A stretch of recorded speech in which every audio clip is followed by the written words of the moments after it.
Good, how are you? Good. Good, good. You just have one item today, right? Uh, Do you have uh, more than one? We got more than one. I know some stuff is gonna get pulled off the consent agenda. That's right, I did see another one. So I think it's three altogether with those. Yeah, okay.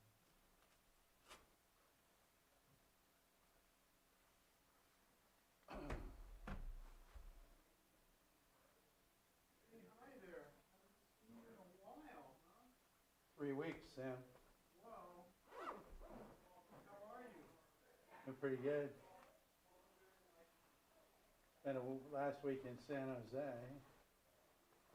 How was that? Pretty good conference.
One, two, check, one, two. Okay.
Hi, Christopher.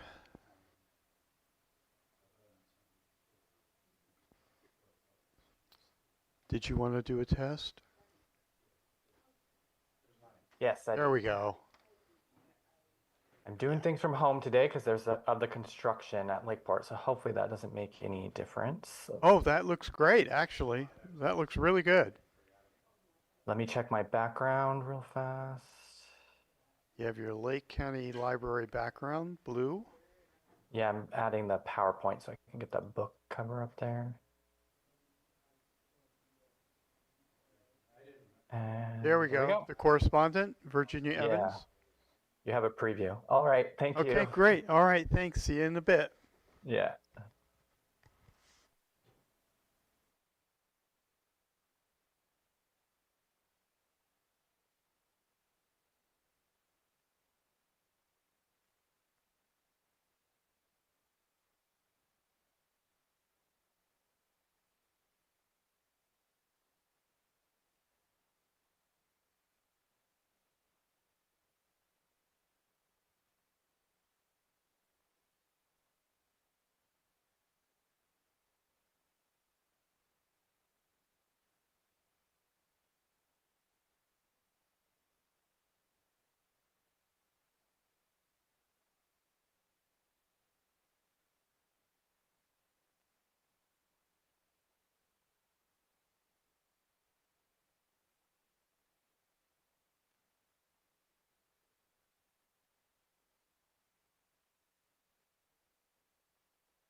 Good morning, everyone, and welcome to the December 9th, 2025 regular Board of Supervisors meetings. We're going to call to order here at 9 a.m., and we'll start out with a moment of silence. Go ahead.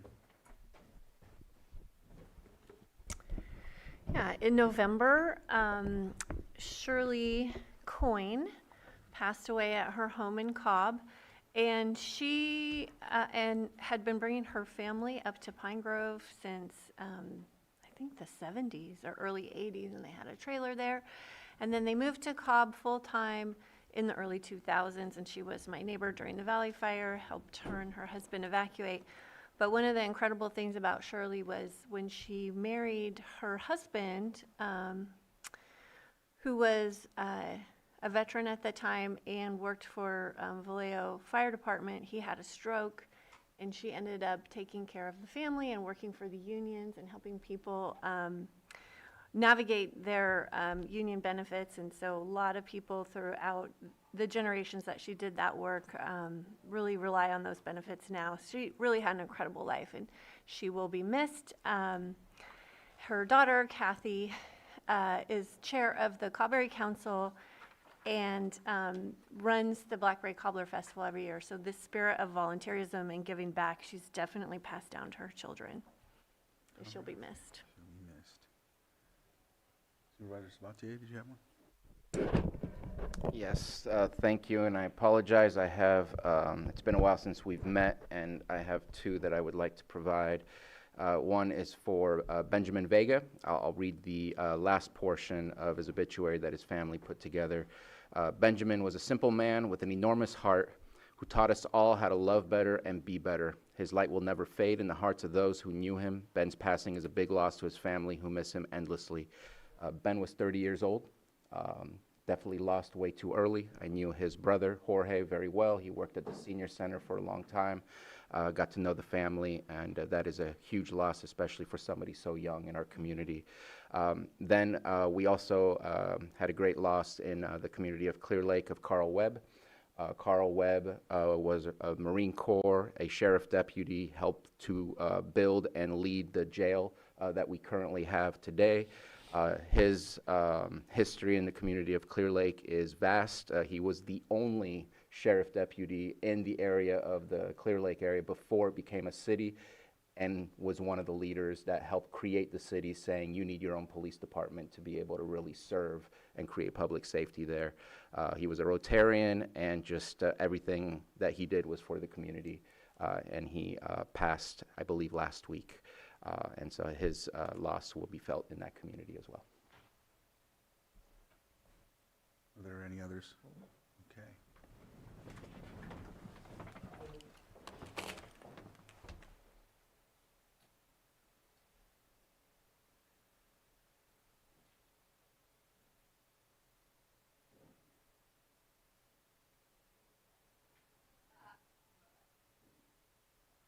Vice Chair Rasmussen, could you lead us in the pledge, please?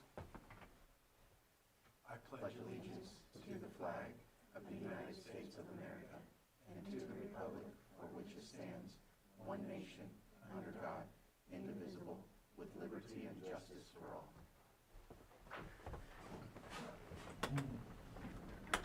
Item 4, consideration of extra items not appearing on the posted agenda. Chair, we have no extra items. 0, okay. Item 5, approval of consent agenda. As you know, consent agenda items are non-controversial items, or they're considered that, but if there are questions, anyone from the board or anyone from the public can pull one. Is there anyone from the board that would like to pull one? Supervisor Sabatier? Yes, I would like to pull item 5.2 and 5.3, please. 5.2 and 5.3. Are there any others? 5.5. 5.5. All right. Okay. I'll open it up for the public. Is there anyone in the public that would like to pull an item from the consent agenda? All right, with that, I'll bring it back to the board for action. Mr. Chair, I move to approve the consent agenda with the exceptions of 5.3, 5.2, and 5.5. Second. I have a motion and a second. All in favor? Aye. Aye. Any opposed? That motion carries 5-0. Let's see. Next, we will move on to 6.1, public input. If there's anyone that would like to come up and speak during public input, you will have 3 minutes to do so. Just know that we will not be able to engage according to the Brown Act, but we will do our best to direct you to whoever the department is or your district supervisor that can help with that issue. Is there anyone from the public that would like to please come on up and then state your name for the record, and you'll have 3 minutes. And if you haven't filled out a document, there's one sitting there. Do that after? That's fine. Yeah, as long as you. Yeah. Bear with me. Pull up my notes. Okay. My name is Kevin Boyd. I am a taxpayer and resident of Kelseyville, California. I have tried to reach out to the Board of Supervisors regarding this matter and so far not gotten any useful feedback, but I hope to hear back from you soon. First of all, I would like to say, with regards to the current budgeting issue for the Community Development Department, there's only 2 ways you found out last minute that the budget was in the state that it was. I run a business, I run a budget, I run payroll. You found out either last minute because it was negligent, just certainly wasn't being managed, or you found out last minute because it was a strategy to give you... Sir, this is on the agenda for later, so if you would like to speak on this, we can talk at that time. You can talk more about it during that item. Okay. Yeah. And I will wait till then. Do you know what item that is? I do not offhand. Okay, all right. Let's see, I think it's on non-timed. It's untimed, so it could be at any specific time. Okay. Yeah. Well, that is part of the reason why I figured I would speak now, because it was unclear Right, but if it would be addressed. if it's on the agenda, then we can talk about it then. Then we can have back and forth and you can ask questions. Yeah, and we have been in contact. We just haven't set a time yet to have our meeting. Okay. 7.5. 7.5, so when that comes up. Any other public input? Come on up.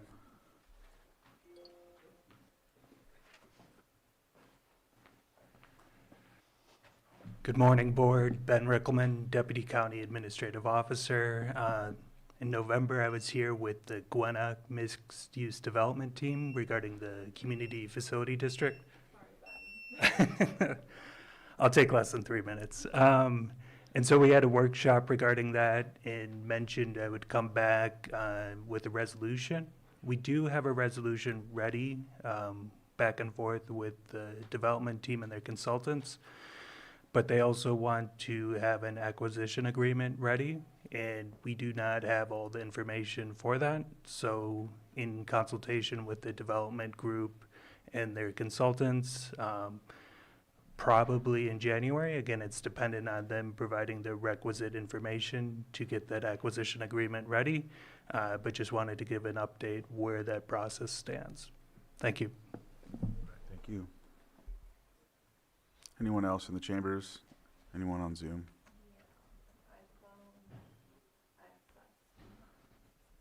All right, iPhone XS, if you can unmute, and you'll have your 3 minutes.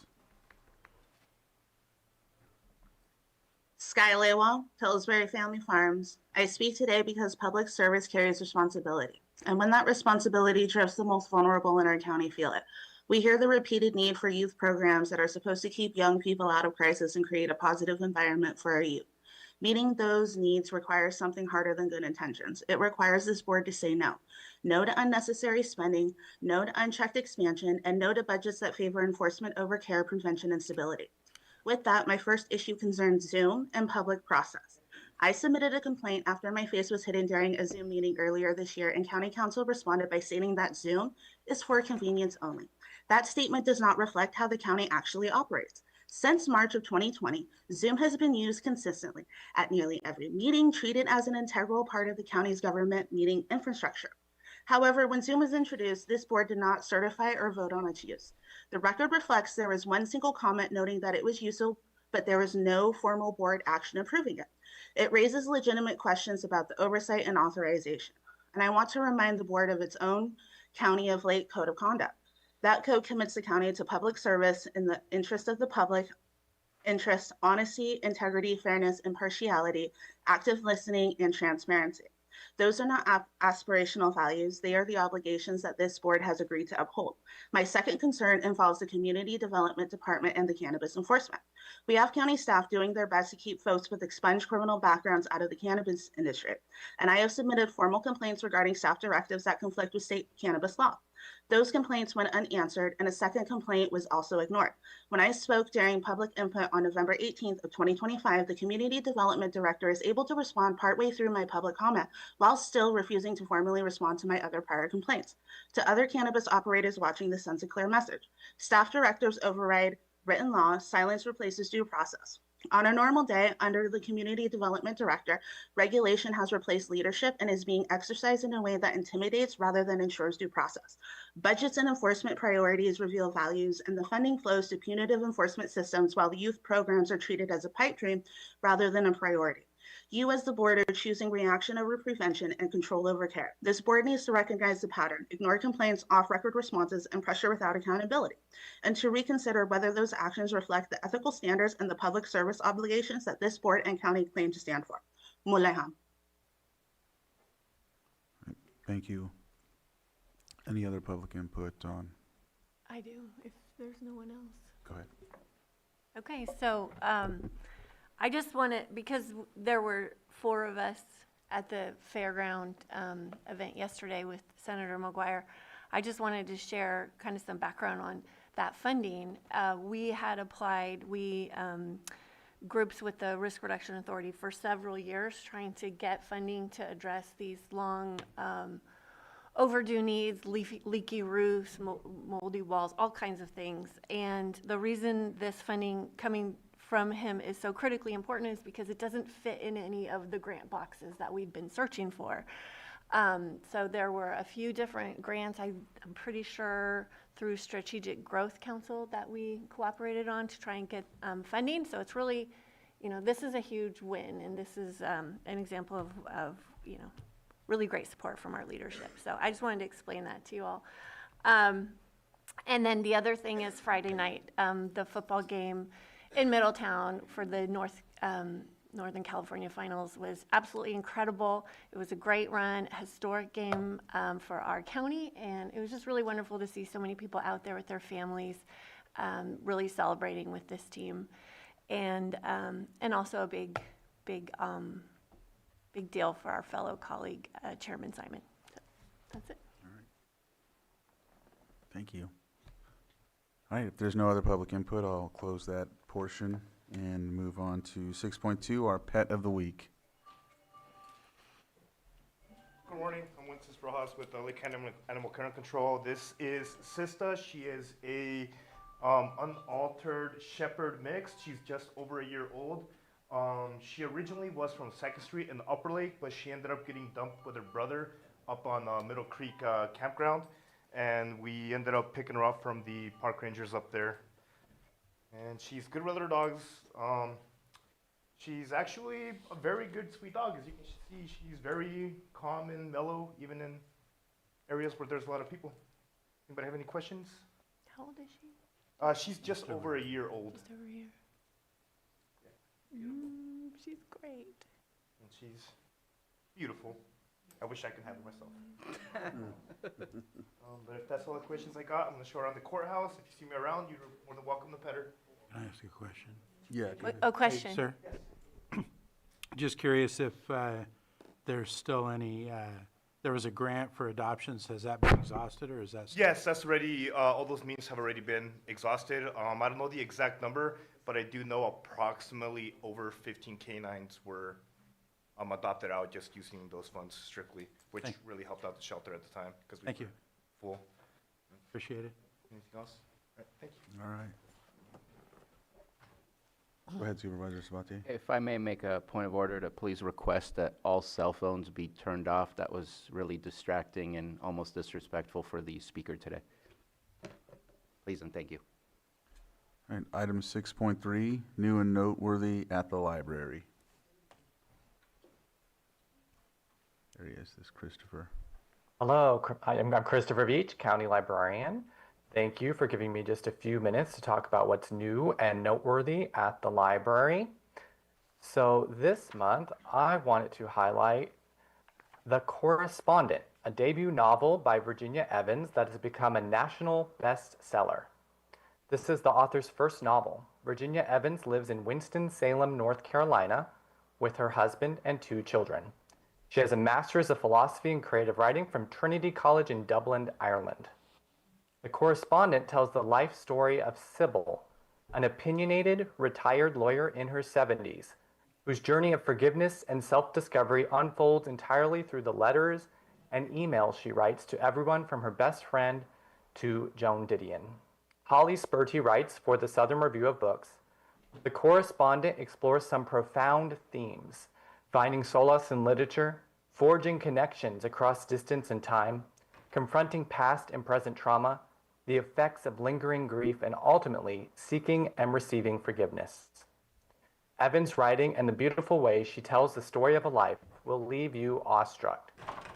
The Correspondent is available now in print, large print, audiobook, and ebook through the library system, and you can request this book or other materials through our online library catalog, which has the combined resources of Lake, Sonoma, and Mendocino County library systems. Requesting items is free, and items are sent to your local branch for you to pick up. This month, the Lakeport Library is closed for in-person service due to construction. We are keeping service going with curbside pickup of requested materials. So please call the Lakeport Library at 707-263-8817 to arrange for a curbside pickup. In addition, on Fridays and Saturdays from 10 a.m. to 4 p.m., you can visit the library bookmobile in the Lakeport Library parking lot to browse materials or pick up holds. All due dates for items checked out in Lakeport have been extended, but the book drop remains open if patrons want to turn them in while the building is closed. The construction is to install a new fire suppression system at the library. Everything is currently on track for Lakeport to reopen in January 2026, and of course our other branches remain open. So to learn more about our library system, you can visit our website at library.lakecountyca.gov or come visit your local library branch in Lakeport, Clear Lake, Middletown, Upper Lake, or on the bookmobile. So thanks again for listening to what's new and noteworthy at the library. All right. Any public comment? Go ahead, Supervisor Sabatier. Yeah, I just want to thank our librarian, Christopher Veach. I was a little hesitant on the closure of Lakeport for the whole month. I think what you're doing with the bookmobile and still providing service from inside to the folks that are coming to you is great. And luckily, the weather is going to make it a whole lot easier because looking at the rest of December, including the holidays, looks like the rest of December will be easy for you to be able to provide that service. So just thank you for being flexible like that and still providing the best service you can. Thank you. Anyone else from the public? All right. We'll close that item, 6.3, and move on to our next item, 6.4, consideration of presentation of the 2024 Crop and Livestock Report. Agricultural Commissioner Catherine Vanderwall is coming up, and we'll present this item. Morning.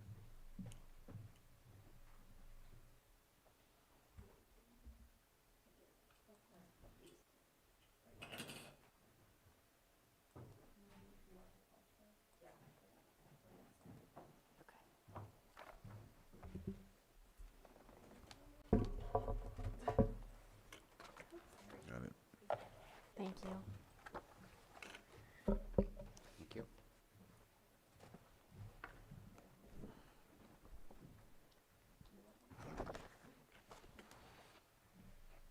Thank you.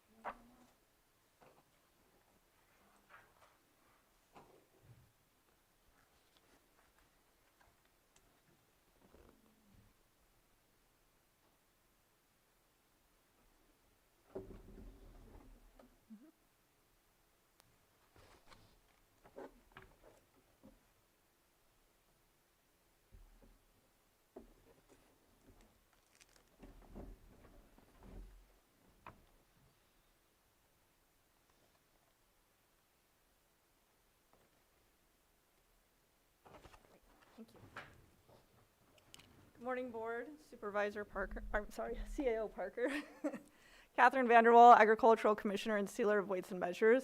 And this morning it is my pleasure to present to you the 2024 Crop and Livestock Report. Just as a reminder, Food and Ag Code mandates that agricultural commissioners throughout the state provide this report every year, and we are always a year behind. So currently we're in 2025, so we don't have that data yet, which is why we're presenting 2024. So just kind of keeping with the theme that we've done the last few years, taking a look back 50 years ago, what was the landscape like then with similar crops that we have today? Of course, there were different crops 50 years ago, but these are the ones that have carried over that are still our primary crops today. So you can see the pear acreage, the wine grape acreage, walnut acres, field and seed crops, and the amount of cattle that we had in 1974, which does not seem that long ago. And today, you can see the changes. So our pear acreage has decreased, wine grape acreage has increased. Walnuts, field and seed crops, and cattle and calves have also seen a decrease over the last 50 years. And the next slide is just a nice little chart that kind of shows the difference side by side. So the blue is 1974 numbers and the orange is 2024 numbers. So you can really see where things have shifted over time.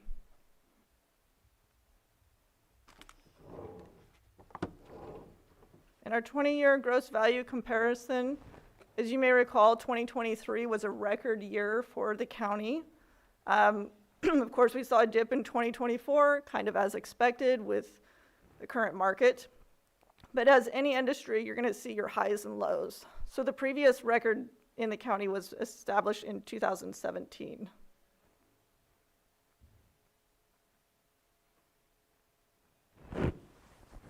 And then just, I can't really see what that is. Oh, thank you. Gross values for 2024 versus 2023. So you can just kind of see how things have shifted between the 2 years.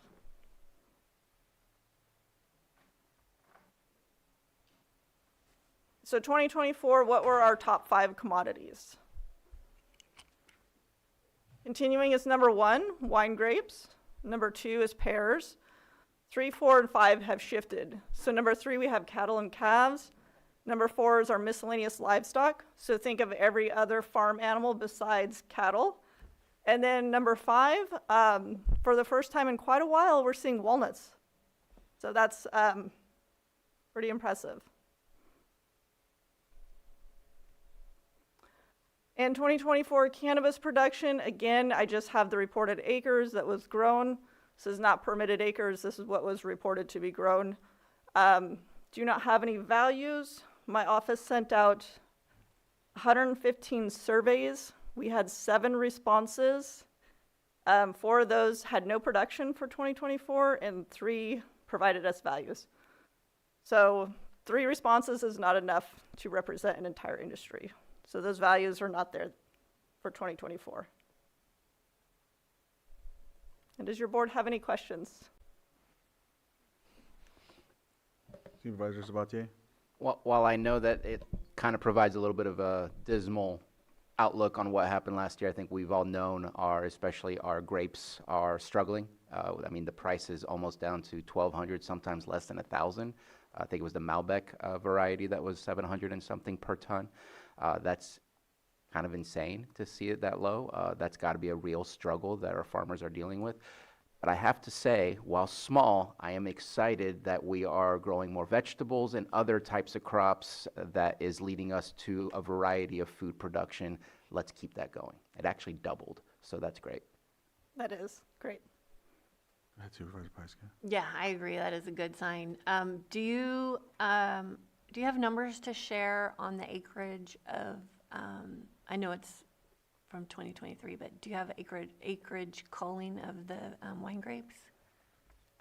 So that'll actually, if you look in the crop and livestock report, the total acreage for the wine grapes, you'll see the difference for 23 and 24. So there is a reduction. In 2025, we're going to see another reduction in acreage. I don't have that exact number, though. All right. Public comment. Is there anyone from the public?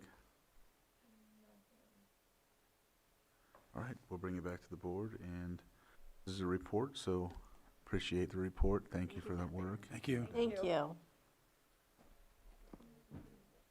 Pull it out. Okay. 6.5, public hearing, consideration of an ordinance amending section 56.3 of chapter 14, personnel of the Lake County Code to establish a county council attorney's unit and add attorney positions to the district attorney unit to reflect changes in membership. And CEO Parker is going to have Pam Samick from Human Resources present this. Go ahead. Good morning, Board. Pam Samick, Human Resources Director. This morning, we want to look at amending the ordinance to create a county council unit and make changes to the district attorney unit to reflect changes in the membership. They have submitted all petition materials required, and this is the first reading of the ordinance. Any questions? All right, don't see any questions from the board. Supervisor Sabatier.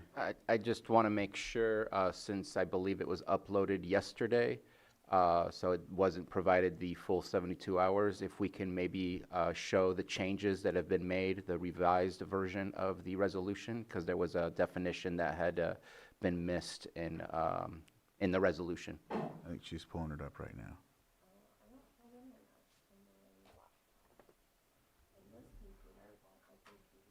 I had the same problem, Johanna. I had to reconnect. I did too. Reconnect. But I got back on. And actually, I don't see the uploaded revised version. We would have to amend the one that's there, because I don't see the new one with F in it.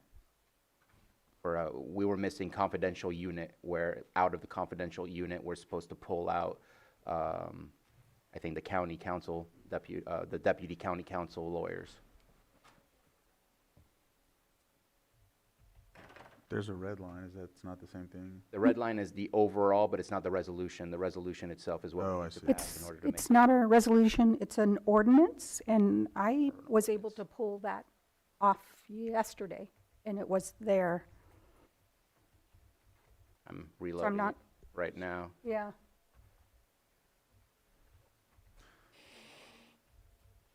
Go ahead, Lloyd. Thank you, Mr. Chair. So one option for your board is to trail the matter so that it can be posted up on the screen. The other option is I could walk your board through the changes, which is just in a few places, really. Let's walk through it. Would be consistent with what was initially uploaded within that, in compliance with that 72-hour period. And I'm looking at the exact label of it.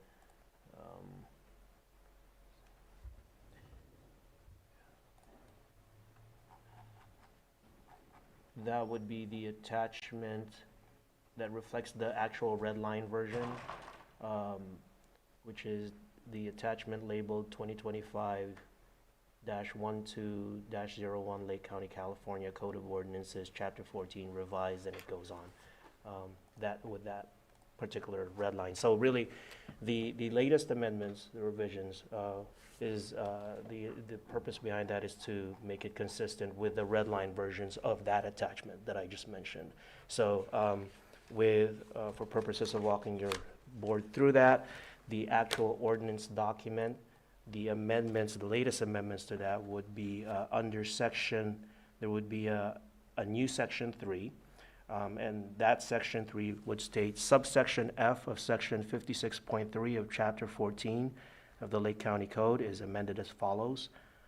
Then it would quote subsection F, confidential unit comprised of all employees who in the course of their duties have access to information relating to the county's administration of employer-employee relations, excluding members of the Deputy County Council Attorney's Unit. And then what was previously section 3 would now be relabeled as section 4 because we have a new section 3, so that's immediately below. And then what was section 4 would then be relabeled section 5. It's basically just a renumbering. And then lastly, the last amendment would be to delete right below the new section 5 is to delete the phrase or clause, now therefore the Lake County Board of Supervisors ordains as follows, because that is redundant. It's already located at the beginning on top of the ordinance. So those are the amendments, and if your board, for your board's consideration, you could approve the first reading of the ordinance as amended based on those amendments. Just a quick question, sorry I didn't catch this in reviewing it. In section, what is now section 5, it says on this day of 2026, but at the very bottom it uses both dates of 2025. Do we need to do a second reading of this? Is this going to be passed in 2020? It'll be passed in next week, so should we change that to 2025? So the effective date of the ordinance would be typically 30 days after the second reading, so I think it would fit the references as stated. Thank you. Any other questions? I'll open it up for public comment. All right, I'll bring it back to the board. And I think you would like to see it posted just along with is that what, go ahead. I was going to take action. Oh, okay. I move to approve the ordinance read in title only. Help me out with the East County Council. And that is correct. Thank you, Supervisor Sabatier. It would be approve the first reading of the ordinance to be read in title only, and then after that, the clerk will read the title for the first motion. Second. So I have a motion and a second. All in favor? Aye. Any opposed? Motion carries 5-0. I need to say as amended. That is true. A second. Do I need to change I amend my motion, or do we I apologize. Because there was a vote that already took place. All right. So we have to There would be- rescind it. It would be a motion to rescind the I previous motion. move to rescind. Apologize. Second. I have a motion and a second. All in favor? Aye. Any opposed? All right, motion carries. And then the first motion would be moved to approve the first reading of the ordinance as amended to be read in title only. So moved. Second. I have a motion and a second. All in favor? Aye. Any opposed? Motion carries 5-0. Ordinance amending section 56.3 of chapter 14 personnel of the Lake County Code to establish a deputy county council attorney's unit, add positions to the district attorney unit, and update and change the title of the district attorney unit to attorneys to reflect changes in membership. All right. And for your board's consideration, the second motion would be to approve the that the draft ordinance as amended be advanced to the next Board of Supervisors meeting for consideration and possible adoption. And that would be, next board meeting would be December 16th. And I would like to add to that on the consent agenda, please. So moved. Second. I have a motion and a second. All in favor? Aye. Any opposed? Motion carries 5-0. Thank you, Pam. Thank you. All right. That's our 6.5, right? And so we have till 9:45 on the other. Let's look at the consent agenda items. Go to 5.2, approve amendment number 1 to the agreement between the County of Lake and Canocatai Native Wellness Incorporated for fiscal years 2025 to 2030, authorizing a one-time advance payment of up to $65,000 for the purchase of an approved program vehicle, and authorize the board chair to sign. Supervisor Sabatier, you pulled this? Yes, I did, and not sure if we have somebody from behavioral health. I know that this is only changing from a reimbursement to a upfront for the $65,000 for the purchase of a vehicle, which was already approved in the first place. I have issues with us purchasing vehicles or buildings for other people. So I will continue to vote no on this, because I just don't think that is an appropriate use of our funds. Especially what happens if the car crashes on day one, what happens if it breaks on year one. This is a 5-year contract. They get to keep the car after the 5 years. I just have concerns about how this is processed, and so want to make sure on the record that my vote is there. All right, any other comments? Any public comment? All right, we'll bring it back to the board for action. And to my understanding, it's an advance payment, so it's not as if the county's not buying the car, right? Well, we're giving them the money to buy the car. Right. Yeah, and they would buy it under theirs. Good morning. Yes, there we go. Elise. I apologize. I have contracted the latest terrible illness for my son. However, I want to clarify that that was already in the original agreement. The purchase of a vehicle was included in the proposal they submitted to the opioid settlement funds, and that was approved and awarded already, not only by the panel, but also the contract originally was approved. So this is a change to allow for release of funds to purchase a vehicle. We have several other agreements with other entities where they purchase infrastructure to sustain operations. And obviously, we're all aware of the critical need of transportation, especially for our Native youth. I want to remind everybody that this is a program that supports Native youth and engages them to prevent opioid deaths. And transportation is one of our greatest barriers to engaging that population. Thank you. Mr. Chair, I move that we approve the amendment number 1 to the agreement between the County of Lake and Konocti Wellness, or Native Wellness, Inc. for fiscal year 25-30, authorizing a one-time advance payment of up to $65,000 for the purchase of an approved program vehicle, and authorize the board chair to sign. Second. I have a motion and a second. All in favor? Aye. Any opposed? Nay. Motion carries 3-2. All right, next we have 5.3. Approve the First Amendment to the Memorandum of Understanding between the Lake County Department of Social Services and Lake County Behavioral Health Services for the shared provision of the Lanterman Petrus Short Conservatorship Services Behavioral Health. Supervisor Sabatier, you pulled this, correct? Yes, thank you, Chair. So if you look at the agreement, I think it's the First Amendment to the agreement on Section 4 under Staffing and FTE Estimates. It states DSS receives no state or federal funding to operate public conservator. Funding public conservator is not an appropriate use of DSS funding. Therefore, all PC staff should be funded through county general fund. I struggle to put that into writing. I think that we need to discuss our budget and figure out how it is that we are going to pay for this, but memorializing this to dedicate general funds into the future without necessarily understanding its impact or other sources that are there, I just feel this puts us in a situation that we said we would versus being open and looking around. And so putting it in writing where it's just kind of pushing us into what I see as a place of almost being mandated to do so. And I don't know that it needs to be in there. All right, any other comments? Open it up for a public comment.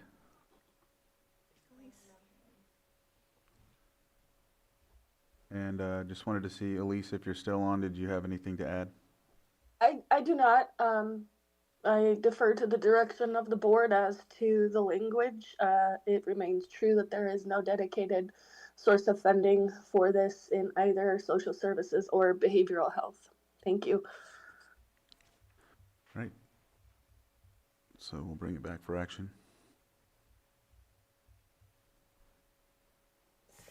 So you just want that language stricken from? Yeah, just the last part from therefore on. And County Council, does that change anything? Your board has the option, discretion to approve the First Amendment as amended with whatever changes your board has, because this essentially is a contract MOU. Well, if there's no consequences, I'm fine with it. Move to approve the First Amendment to the Memorandum of Understanding between Lake County Social Services and Lake County Behavioral Health Services for the shared provision of Lanterman Petrus Short LPS conservatorship services as amended, which is Section 4, striking, therefore all PC staff should be funded through county general fund direct fees to conservative estates and or BHS funds. Second. No. Go ahead, Lloyd. Authorize the board chair to sign. And authorize the board chair to sign. Thank you. Second. All right, I have a motion and a second. All in favor? Aye. Any opposed? Motion carries 5-0. Next, we have 5.5, second reading, adopt ordinance amending Chapter 21, Articles 11 and 12 of the Lake County Zoning Code to implement General Plan 6 Cycle Housing Element Policy HE 58 pertaining to affordable housing community development. Supervisor Owen, you pulled this? I did. I believe, didn't you ask for which parcels that was going to affect Because I didn't see it in there. I did ask that, but that will not change the fact that this needs to be what we need to move forward with. Okay. So I do hope that we can get that map to see which parcels are going to be affected by that. I feel like we're not really given a choice by the state that we have to be able to move forward. If I remember the conversation correctly, I appreciate you bringing that up. That is something I would still like to see. I think it would be helpful for all of us. But today, as is, I'm Okay. willing to move forward. Okay, I just felt that we needed to see what it affected, was the reason. And I know Okay, you tried talking to me earlier about it, and I was completely that's okay. That's okay. All right, any other comments? absorbed in my own thing. Yeah, I wanted to see if we needed to pull it, so I pulled it. I'll open it up for public comment. All right. Maria, did you have anything to add, or, okay, I'll bring it back to the board for action. I'll move that we adopt ordinance amending Chapter 21, Articles 11 and 12 of the Lake County Zoning Code to implement General Plan 6 Cycle Housing Element Policy HE 58 pertaining to affordable housing. Mr. Chair, if I may, so with that motion, that consists of offering the ordinance, so that's part of the I'll motion. offer the ordinance. Ordinance has been offered. Supervisor Owen, Aye. Supervisor Sabatier, Aye. Supervisor Rasmussen, Aye. Supervisor Pyska, Yes. and Supervisor Crandall. Aye. Okay. Ordinance passes 5-0. That's okay. Let's see, we have 941.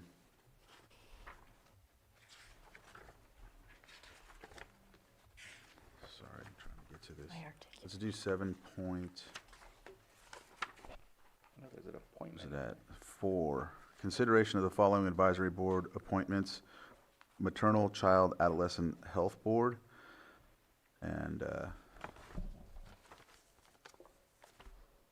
everyone read the applicant. Any questions about the applicant?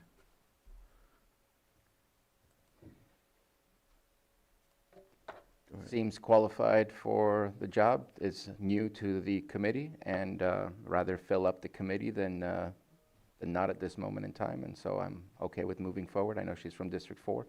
Not sure if, Yeah, I'm good with it. I'll open it up for public comment. No hands in Zoom, so I'll bring it back to the board for action. Mr. Chair, I'll move to appoint Laura Sullivan to the Maternal Child Adolescent Health Board. Second. I have a motion and a second. All in favor? Aye. Aye. Any opposed? That motion carries. Let's see. Do you have a recommendation? 5-minute break? Yeah, let's take a 5-minute break. I know that, sir, I know you wanted to talk more about the other untimed item, but I know it's going to bleed into the next item, so we'll talk about it after, probably after this next item, if we can get some time in. So we'll take a 5-minute break. We'll come back at 9:50.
All right, back from the break, we'll move on to item 6.6, second reading, consideration of ordinance amending Article 6 of Chapter 18, Lake County Code to include enforcement measures and associated due process requirements for cannabis cultivation-related taxes. Treasurer Tax Collector Patrick Sullivan is here to present. Thank you. Good morning. So this is the second reading of the cannabis cultivation tax ordinance. There were only a few small changes from the last time your board saw this item, both of which were discussed. Working with County Counsel, who was able to provide language, we incorporated the business language from the cannabis business tax ordinance. So that definition applies to those enforcement mechanisms that I believe one of the supervisors had questions regarding. The only other substantive change is that the apportionment language is struck. That was previously the section 1860.2. That language exists in the cannabis business tax ordinance, so our office will still be able to accomplish what we need to do by promulgating regulations based on that ordinance. Anything else in here was just a renumbering of the applicable sections. So I'm happy to answer any questions. Supervisor Sabatier? No questions. Thank you very much for bringing this back so we can move forward with it. All right, so I'll open it up for public comment. No hands in Zoom. We'll bring it back to the board for action. I offer the ordinance. Ordinance has been offered. Supervisor Owen? Yes. Supervisor Sabatier? Aye. Supervisor Rasmussen? Aye. Supervisor Pyska? Yes. And Supervisor Crandall? Aye. Ordinance passes 5-0. Thank you, Patrick. Thank you. All right. There we go. Should we do,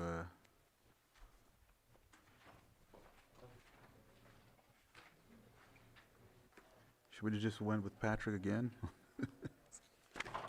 Did he already leave? Yeah. All right.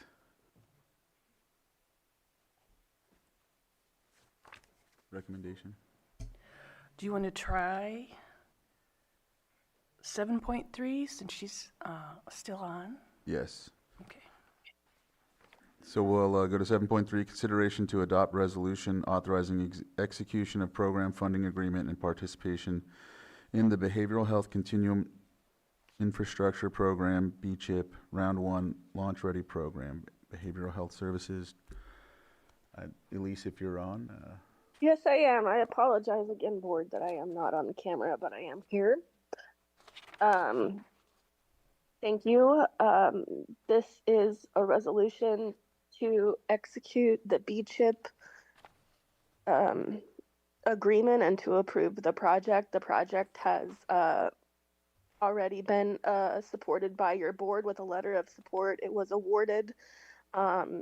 And now we are just moving forward with this 16-bed duly certified mental health rehabilitation center / ACM 3.7 facility to fill a critical gap in our continuum of care. Right. And I think that's all. Supervisor Sabatier? So in the last time that we had discussed this, I had not supported this due to my personal belief that we did not follow the appropriate process. So today I will not be supporting this resolution due to the same issues that I have. All right. I'll open it up for public comment. All right, we'll bring it back to the board for action. We'll offer the resolution. Resolution has been offered. Supervisor Owen? No. Supervisor Sabatier? Nay. Supervisor Rasmussen? Aye. Supervisor Pyska? Yes. And Supervisor Crandall? Aye. The resolution passes 3-2. 7.4? 7.8. 8. I already did 4. Sorry. Consideration of resolution authorizing the chair of the board to approve and direct the tax collector to sell at public auction via internet tax defaulted property which is subject to the power to sell in accordance with Chapter 7 of Part 6 of Division 1 of the California Revenue and Taxation Code and approving sales below minimum price in specific cases. Treasurer, tax collector. He's not here. He just left, yeah. He could be here quick. I feel very confident in being able to move forward without the treasurer tax collector here. I think the information is readily available and very descriptive as to what's being asked of us, and this is an annual formality of moving forward with the tax auction. So whether we want to wait, that's up to you, but I'm happy with moving forward without the treasurer tax collector. You all feel okay with that as well? All right, I'll open it up for public comment. All right, I'll bring it back to the board for action. Now for the resolution. Resolution has been offered. Supervisor Owen, Yes. Supervisor Spatier, Aye. Supervisor Rasmussen, Aye. Supervisor Pyska, Yes. and Supervisor Crandall. Aye. And that passes. The resolution passes. Should I do 7.2 as well? Do you feel the same way about that, or should I wait for him? I think that one you want to wait for the auditor controller as well. Okay, Correct. there we go. All right, so 7.5. We'll move on to consideration of Community Development Department repayment plan and proposed oversight strategies. 7.5, Community Development Director. Now you're We're back. done. We didn't need you.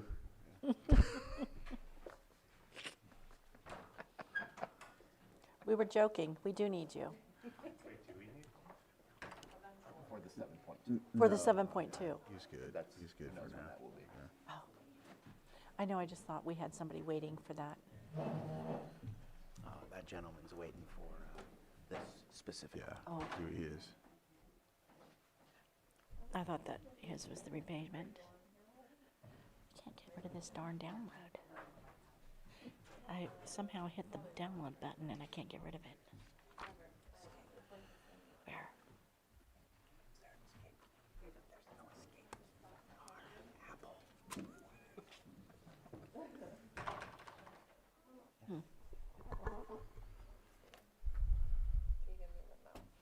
I've tried a number of different things. It's just stuck there. It's been stuck there for a while.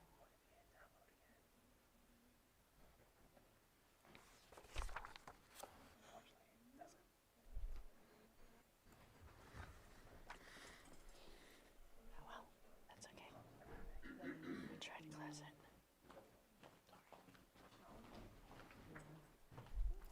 I can read over it, around it. Yeah.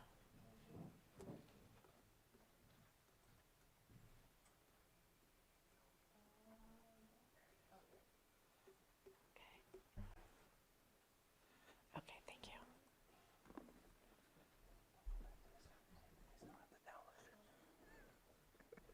Good morning.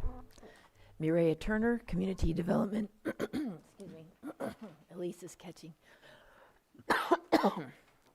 Community Development Director.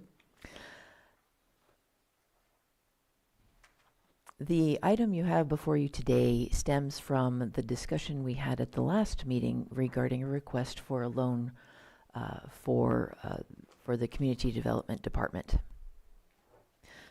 The board had questions that in the last couple weeks we have worked diligently to find answers. So the presentation that you have before you today is a result of considerable work on behalf of the staff reviewing budget years, not just this past, but going back to 2020, 2021.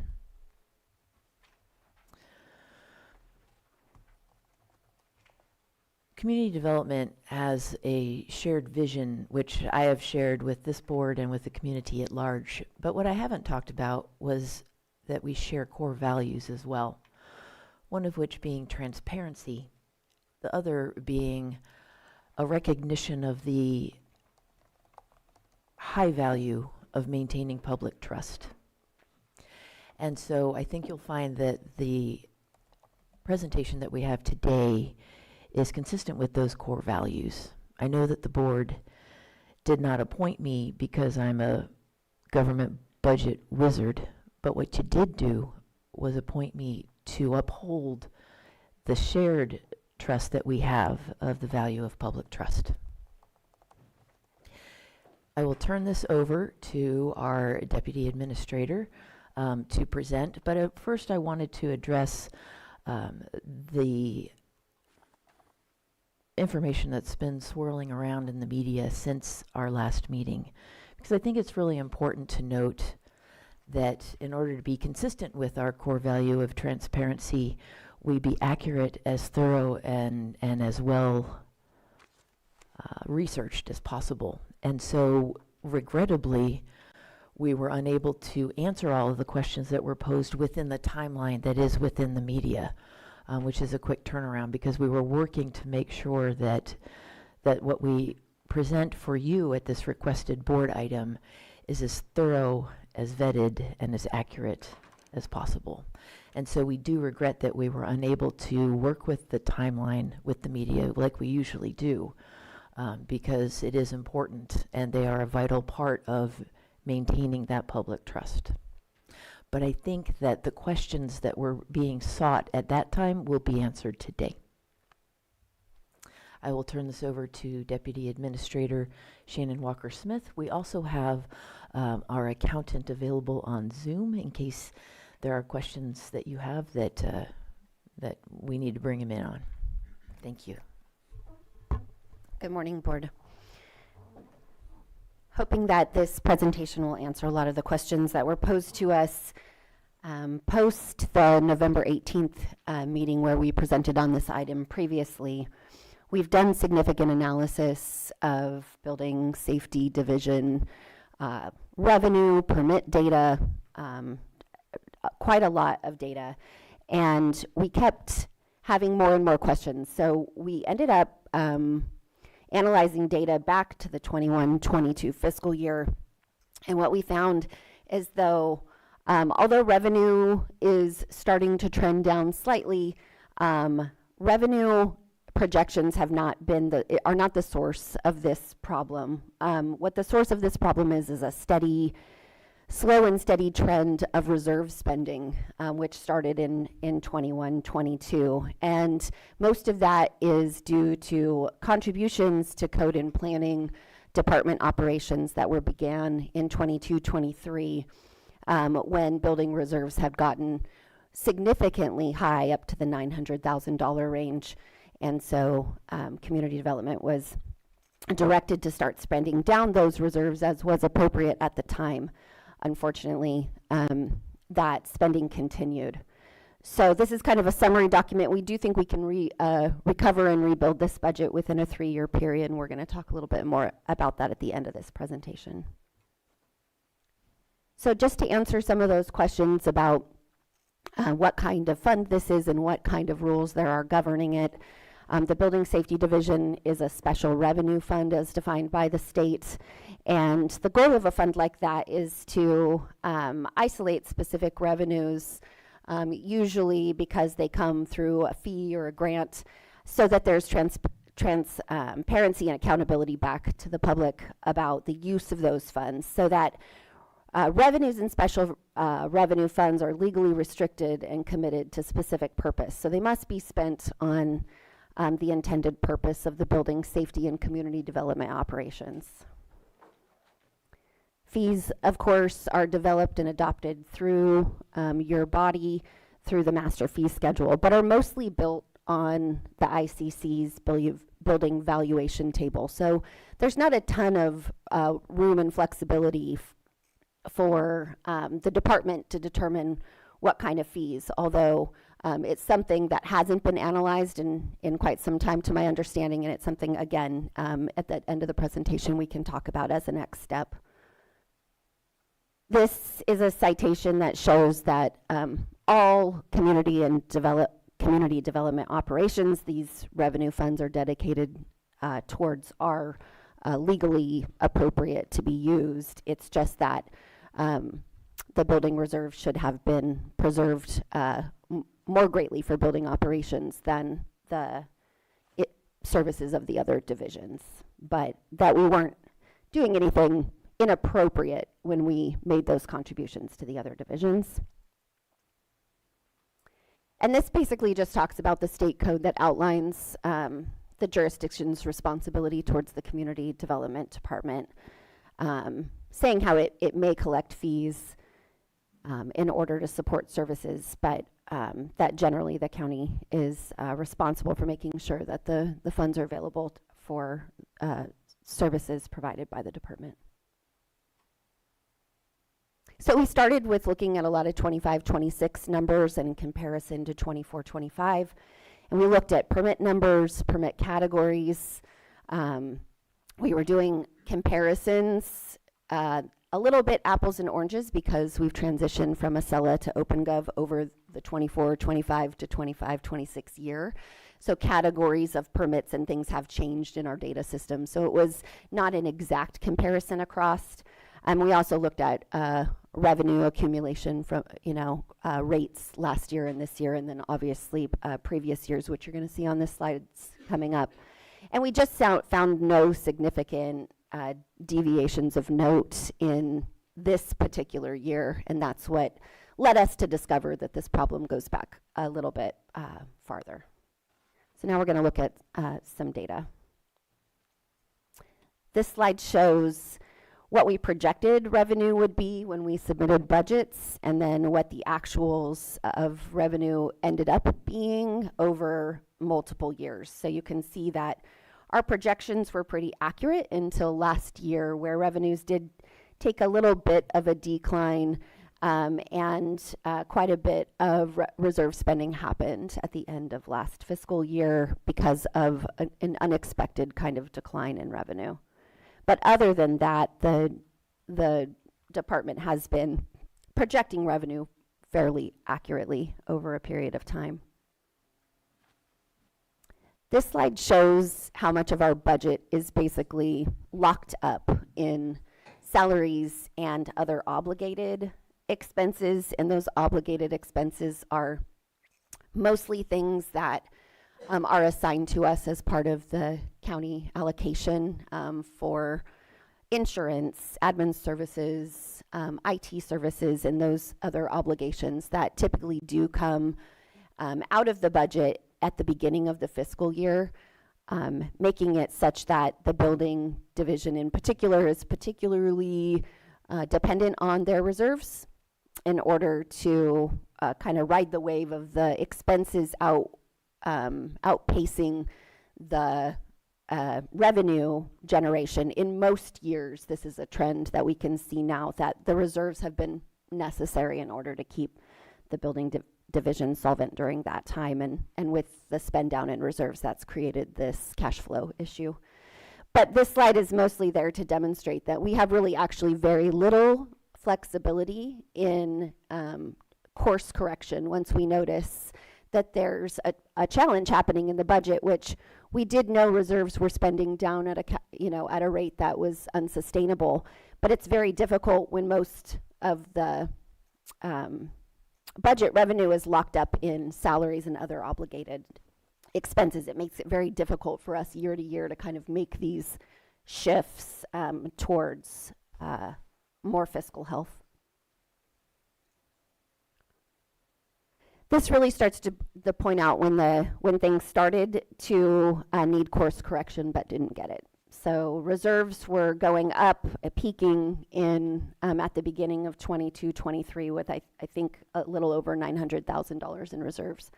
And so at that point, community development began to spend down reserves, and the way that they mostly did that was through this increase in contributions, as I mentioned before, to the planning and code enforcement divisions. And so then you see the lines crossing here in 23-24, which would have been a good time for us to start looking at course corrections, but unfortunately that did not happen. And so contribution kind of leveled out here, and reserve spending, reserves continued to decrease.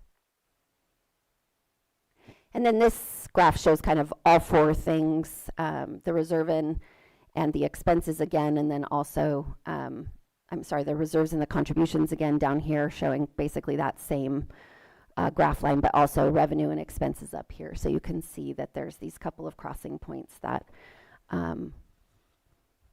we should have strategized around a better way to spend down revenues, maybe more in one-time services and things like that, rather than dedicating those contributions to staff positions that made it such that we couldn't really change position very quickly.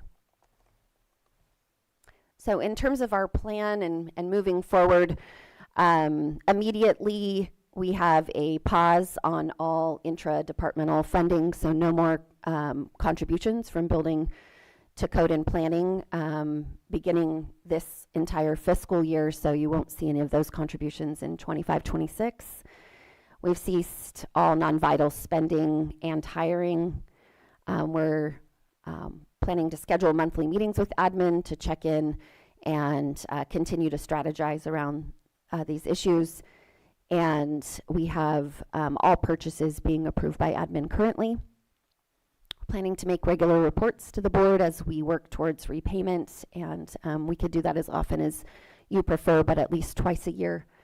And then this is kind of the beginning of our ask that we would like to extend the period of time over which this loan would be repaid to 3 years. And the reason for that is because we have a responsibility to also start rebuilding reserves so that we don't end up back at the beginning of next fiscal year asking for cash again. We need to have some reserves available at the beginning of the year. So this is our plan to try to take a balanced approach to both rebuilding reserves and repaying the loan. And then beyond immediately, additional plans that we have for mid-year and beyond are our mid-year building safety budget will reflect the change of no contributions to planning and code, which is going to go a long way, kind of leveling out the building division. Code and planning will also need major mid-year budget revisions, which is going to spur the conversation about some additional general fund contributions to cover that difference. We're of course focusing on being frugal, reevaluating our priorities, looking at all non-revenue generating activities to see where they fall on the priority list, while continuing to provide quality services to the community. And we have a constant focus and will continue and double down our efforts on cost recovery in the other divisions, as well as grant funding that becomes available. And then just in next steps and looking kind of for direction from your board today, we realize that we have some additional kind of more substantial options we can look at to help this department recover to a really healthy, robust budget. And so those options for your consideration are looking at fees through a robust fee analysis. As I mentioned, hasn't been done for the building division for a bit, and but could be done for all three divisions. But it could, potentially result in fee increases, which we know, there's the community has a lot of input about. Whether or not you want us to be looking at staff levels and efficiency analysis, and whether or not we should be reconsidering just department priorities for kind of becoming a sleeker department without as much community engagement in some of the things that we do that are not cost recoverable. That is what I have, Director. Thank you. And before we go on to the conversation, I just want the board to recognize that the review that the staff has done has shown me that my error in this, as I'm the department head, was to take on the direction of spending down the reserves without a proper full circle understanding of where that stops and like the long-term use of those reserves. So I do apologize for that. And we will hand it back to the board in case you have any questions. Supervisor Sabatier? Do I have to be first?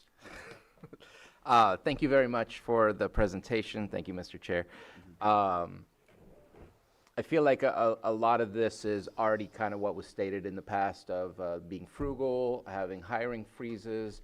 I think the most important section that we're here is the 1 through 3, is what are the next steps. And I feel very skeptical, I guess, maybe, that this board will be the best participant to tell you specifically what to do. We're not the experts in the field.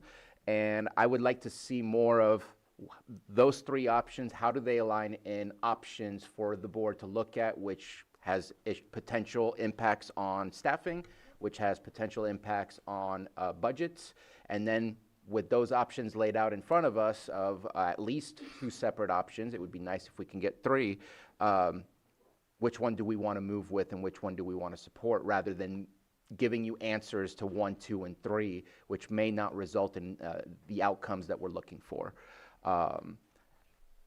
I'll talk specifically, so I'm hoping that CDD can meet with admin and look at the budget and look at the staffing and look at these 3 questions and come back with some options for us, because I think that's, I watched the video from last time, and I think I need to do better, we need to do better in being very clear. We asked about oversight, and I don't know that we were very direct that what I'm asking, I think, is what we were asking before, which is admin and CDD come back with some options, and I'm feeling like that's not specifically what I was looking for, but maybe I could have done better in communicating that, so I apologize. But that's what I would like to see, is some robust options for us to choose from, not criteria for us to provide to you, because that could be dangerous and go in the wrong direction. I don't want to be misleading with anything. When it comes to the loan, I would also like to see, what does a 1-year repayment look like? What does a 3-year repayment look like? And I prefer not going any longer, but what would it take to do that, rather than just asking for 3 years?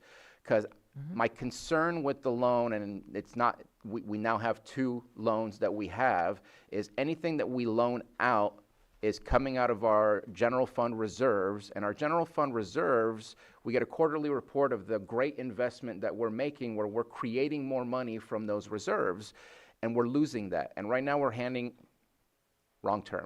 are providing support in loans, which takes away from our taxpayers' dollars to be invested and create more dollars to go back into services into our community. And so the longer the loan is, the more we lose out on those opportunities. And so that's why I'm looking for, bring us back the professional and expert options of what really should be looked at, rather than our opinion of what we should be looking at, and what kind of different year, what kind of year options do we have for a 1-year repayment, 2-year repayment, 3-year repayment, rather than just a 3-year repayment.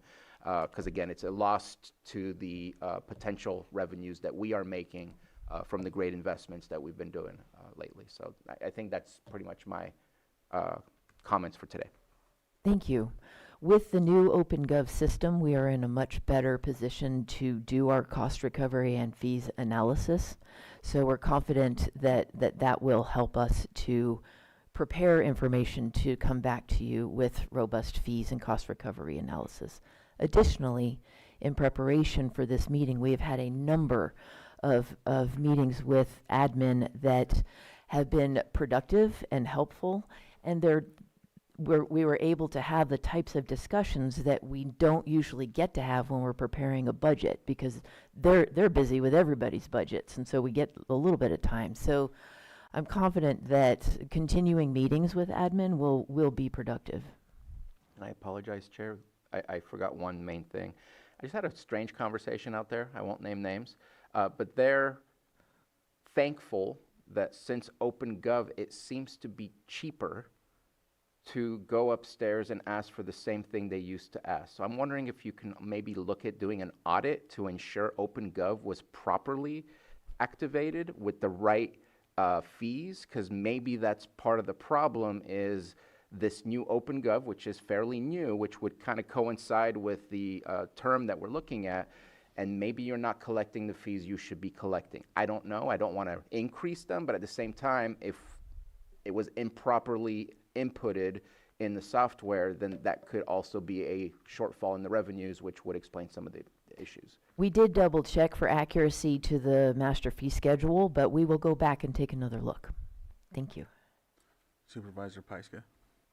Yeah, I appreciate this plan and this background. I do wish it was part of the agenda so that we could have looked at it closely, at least yesterday. I do agree with Supervisor Sabatier. I thought that we were going to be getting a joint presentation with admin. So I think next time when you come back, I would really appreciate that so that we can hear from both sides. I'm glad that you're working together and having these conversations. We have been talking about CDD and the divisions being self-sustaining for a while now. And that just needs to be the ultimate goal right now. And we are adopting our master fee schedule today, so I just have to ask, because I don't see any increases there where they're clearly needed. So what type of, are you getting up to come up here? Or we can come up. I'm just wondering, like, what type of analysis happened to get us to today's fee schedule if we think that it's lower than possibly what's needed? Well, this is the first that I've heard that it was lower than maybe the master fee schedule, so we're going to double check that.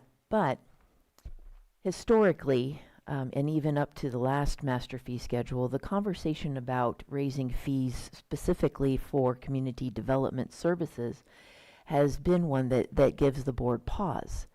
Understandably, you're trying to balance development to encourage development while also trying to encourage the sustainability, which is one of our department visions, sustainability for code and planning.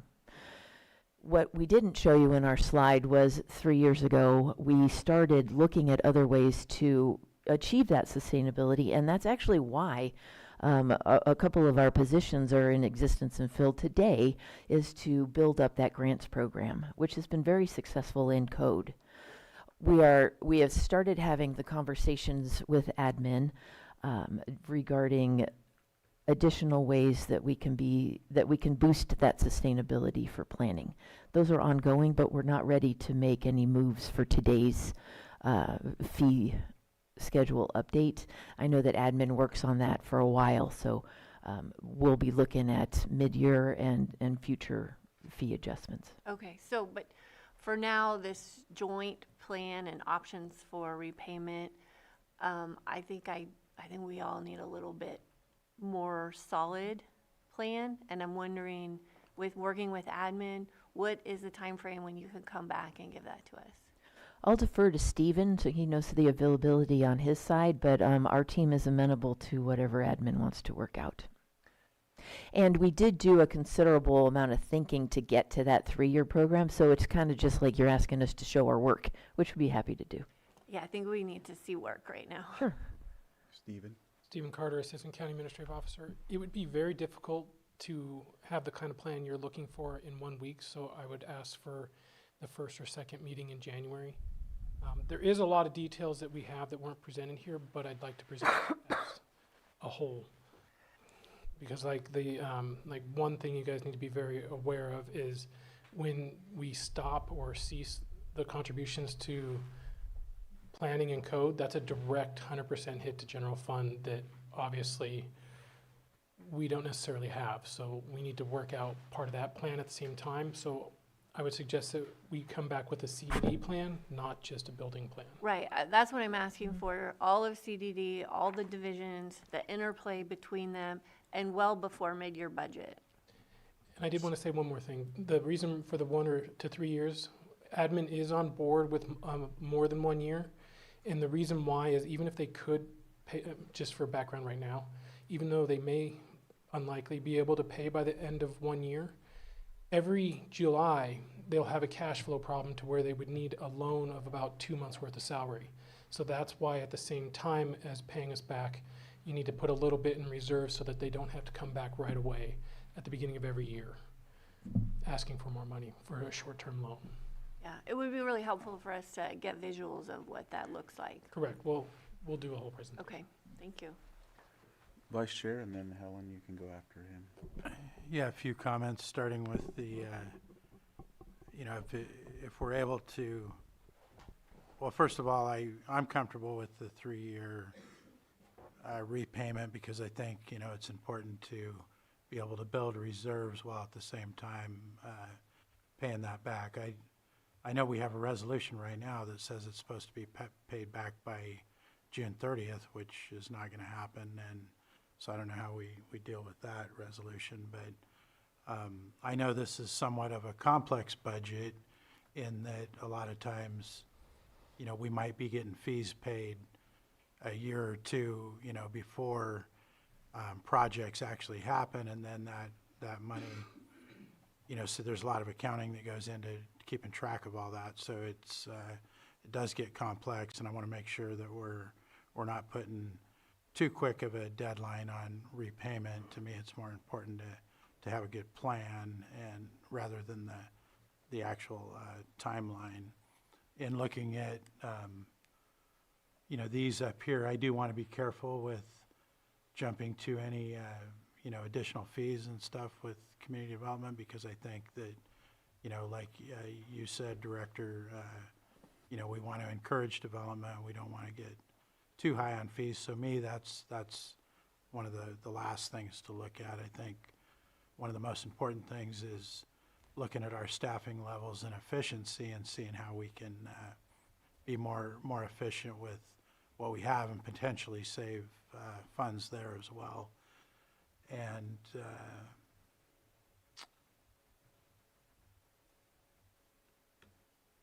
yeah, I think those are my main comments right now at this point. Thank you. Supervisor Owen? Thank you. I'm going to echo much of what all of my colleagues have said, and I'm glad that Brad brought up the increase of fees. I'm not one that wants to increase our fees because I feel that our fees are hindering our community from being able to do things that they want to do. So I'm wondering, as they had mentioned, both Bruno and Jessica, there was, I would like to see all the attachments attached. So not just myself, we can see it here, but there's other people that go through our agenda as well, and they would like to see this as well. So I would like to have the data and the information attached, if possible. And I know not today, but for the future. Just to make sure I'm clear, at this point, we'd be happy to send the PowerPoint for uploading. The data that we're preparing for the next meeting will all be available publicly. Okay, perfect. And there was, let me put on my glasses so I can see my notes.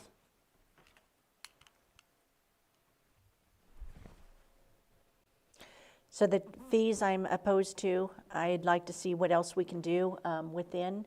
I would like to know, when you bring in your fees, I would also like to see the comparisons, of course, so we would like the community to be able to see them as well.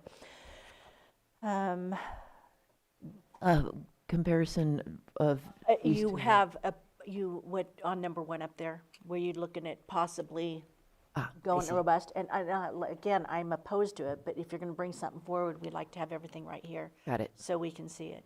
I've been a little frustrated in the fact that we had just accepted the budget back in September, and then it was no time at all before we needed the loan. You needed the loan, and then at 1 year, now it's 3 years.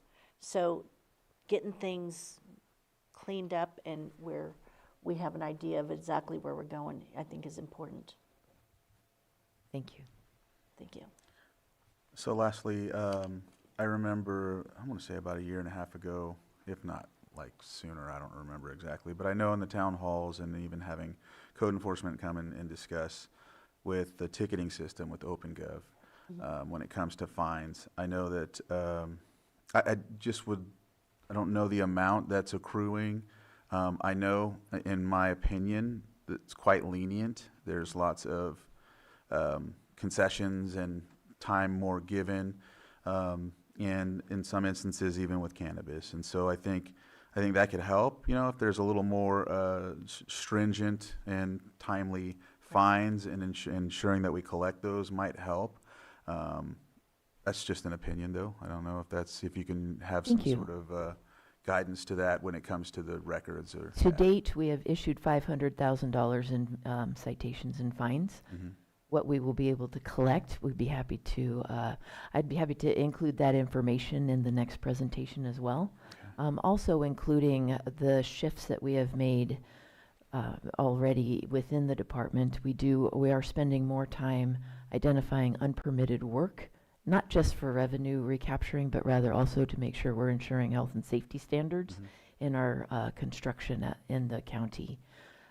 Additionally, but we would be happy to include measures that we have taken to help with sustainability. And I'm more talking about the side of like code violations, because I drive around with people who just show me, you know, these different code violations, and I know that code has a lot to do around the whole county, and I get it. So I don't know. I just wanted to make sure I stated that so that. Thank you. Maybe. One of the priorities or the values of the code enforcement process has been to encourage self-abatement. Right. But we have also been issuing notices of violations that do come along with citations, and we'd be happy to detail that in the next presentation. Thank you. Thank you.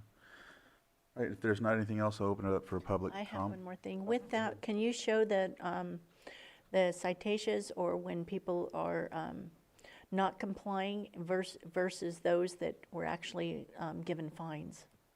So what we're looking for, I've heard the same thing. Players. Yeah. Yes, and the people that are not getting fines that have violated numerous times. That's primarily, I can see a one time without a fine, but if it's continuing and they're not getting fines, that's an issue. Certainly. All right. Public comment.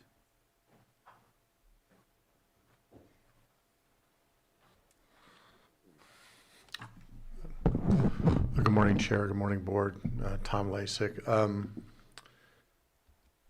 going to speak to you from experience. I used to be an auditor back in the 90s and a compliance auditor for our company.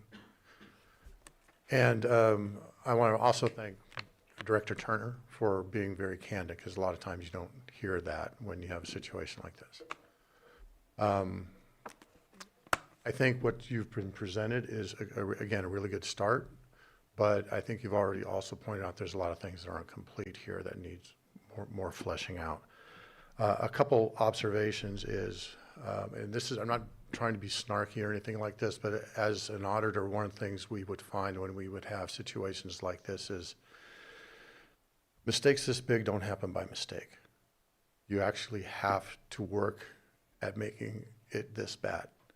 And what we mean by that is that you have controls, you have stopgap measures in your processes and in your systems, and something must have happened to prevent that from occurring.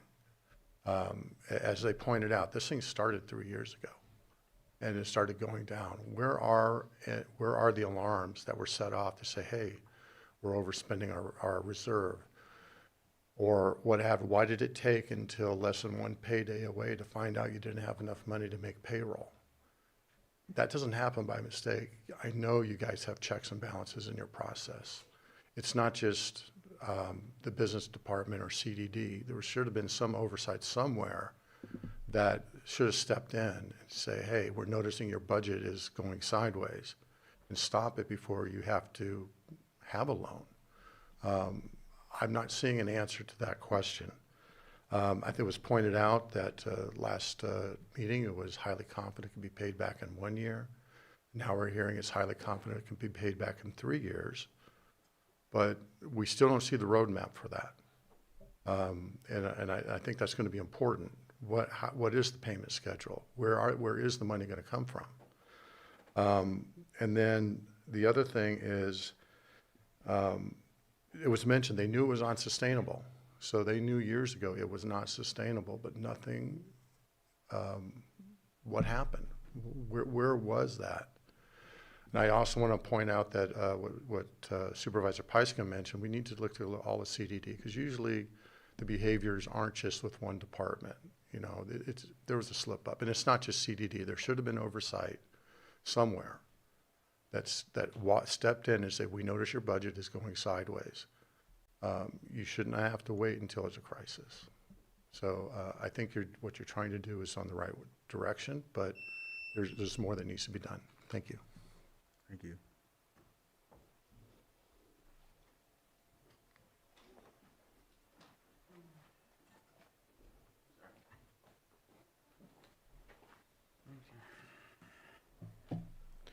Okay. I want to apologize for my earlier faux pas. I didn't have a lot of time to prepare for today. Again, my name's Kevin Boyd. I'm a resident of Kelseyville.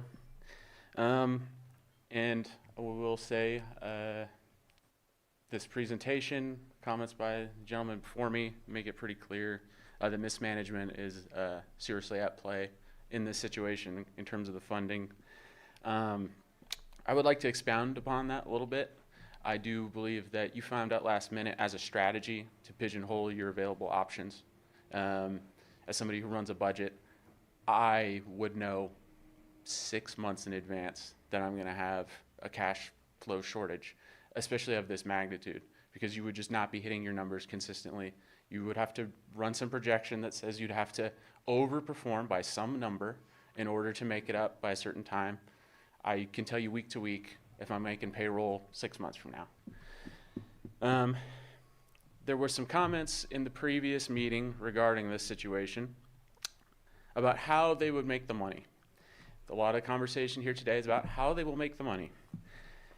The way that they tend to make the money, as far as I can tell, is by extorting taxpayers for supposedly unpermitted work that happened at such a time frame in the past that they have no reasonable way to remediate the issue, especially in a timely fashion. My family is currently being extorted for a permit that happened while I was still in high school back in 2008, 2009 timeframe. There's been 2 changes in ownership of our property in that time.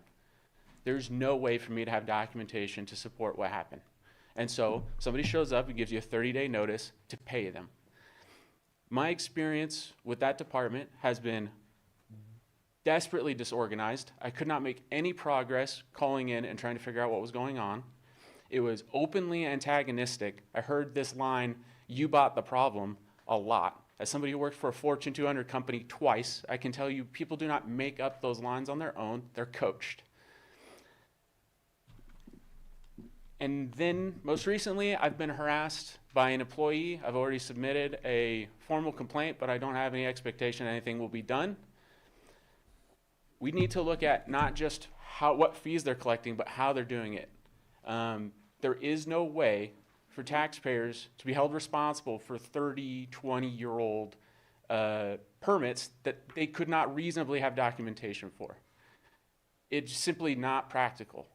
And it's simply not a good idea in terms of maintaining property values in Lake County. My purchase tripled the assessed value of the property. I am paying a lot more taxes. I believe that there's a nefarious. If you can wrap up. Yeah. I believe that there is a incentive for the county to not have records and then go back after the fact and try and collect on permits. Because now you're locked into a property that's got a higher assessed value, you have no means to adjudicate the issue. If I get a speeding ticket, I get to talk to a judge. Kevin, if you could wrap up. We need to take a look at the processes, not just the accounting. The whole thing, top to bottom, has a problem. Thank you for your time. Thank you.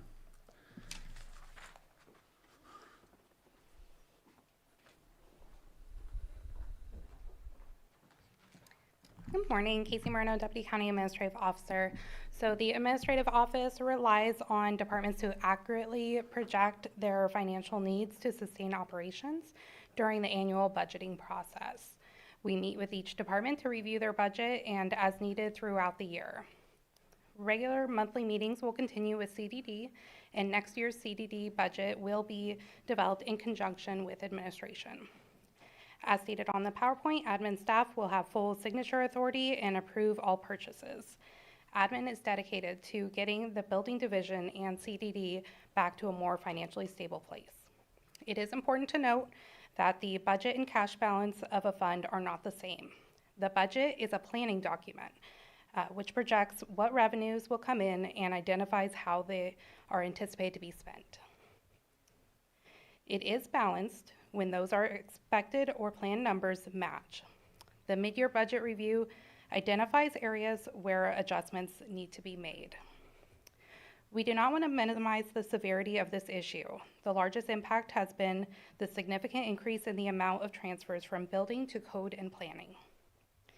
Code was previously part of the building division, and transfers began increasing when those divisions were split in 2020, 2021.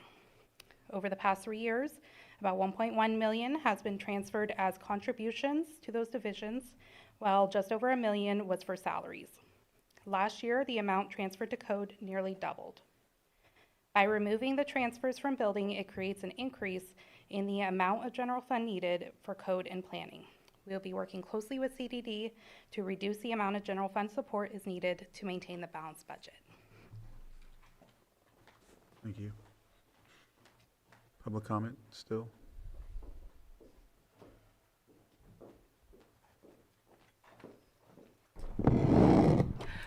Good morning, Board. Margot Kambara. Thank you for your attention to this serious problem. And thank you for being good stewards of Lake County fiscal resources. Just to add a few suggestions to what previous speakers have commented on, and that is taking a look at the projections for the fiscal year 26 income.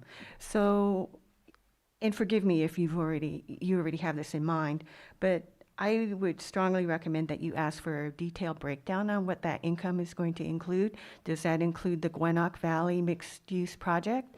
I mean, it's one thing to have projections of what your income is going to be, but is that vaporware? Is that really based in reality? Where is that income? What's the basis for that income projection? As far as oversight, who has oversight over authorizing overtime? Will that come from admin, or will that be from CDD with admin oversight? I don't know. And as a previous speaker asked, what is the oversight mechanism? So CDD's budget didn't go off the rails all by itself. There should be levels of oversight. And it would be helpful to have a postmortem, so we can have lessons learned, not just for CDD, but for other departments in the county, saying, what are the warning signs when a budget is going sideways? And that concludes my comments. Thank you. Thank you. Supervisor Sabatier, I see your pen up. Is there any more public comment? I just had it up for. Oh, okay. All right. If you can unmute on Zoom and state your name for the record, we'll give you 3 minutes. Hi, Lily Wells, Pillsbury Family Farm. And I just wanted to say that I do recall in 2024 when former Chief Building Inspector Bill Collins, alongside with Director Turner, presented to the board the reason why the county needed to switch from Excelia to OpenGov was to allow the county flexibility in increasing building fees. At the time, it was stated that the fee schedule adopted through Excelia was modeled after the San Mateo County, whose fees and fines are actually lower than what Lake County sought to establish. So it raises an important question. What is the goal of our fee structure? The goal should not be simply maximizing revenue, but establishing fees that are feasible, predictable, and equitable. Fees that the public can reasonably afford while still allowing the county to operate efficiently. As speaking as a cannabis farmer, I can say that the inspection fees have become increasingly unpredictable. Instead of there being a stable set amount that I had signed to during my code for my conditions of approval, the inspection costs continue to rise year after year, and the lack of consistency makes it extremely difficult for small operators like myself to budget, plan, or remain compliant. Stability matters in our county. not just for cannabis, but for all of the regulated industries that thrive within it and for the general public.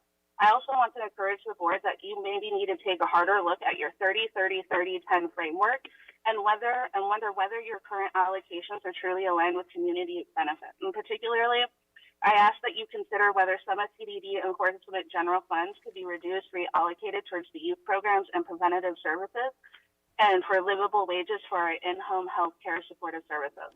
The Sheriff's Department already receives the Department of Justice grant funding for similar enforcement. Chair, Duplicating that enforcement funding through the departments while underfunding youth programs doesn't strengthen our community long term. Thank you.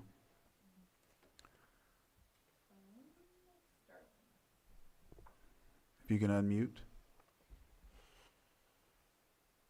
Good morning, board. My name is Sterling. After listening to this presentation and being a long community member, I would suggest looking into how many people have applied for permits and how hard it is to get the permits, because things are so hard in the county to be able to build. This is the reason why businesses are shutting down, because it's literally impossible with the regulations and stuff. With the general fund, I would look into how many people were hired during the time when they seen that there was a deficit and this was going on. Anybody that has common sense in business, when you are running into knowing that you're not going to be able to do payrolls, or you see that you're going to start running into a deficit, why would you hire new employees? I do agree with most of all the people that did make a comment. I really hope that this board looks into this and looks into that, because these are taxpayers. And you know, even with businesses, I've been hit with assessments on my property taxes 4 years down the road, 8 years down the road. It's just constantly adding.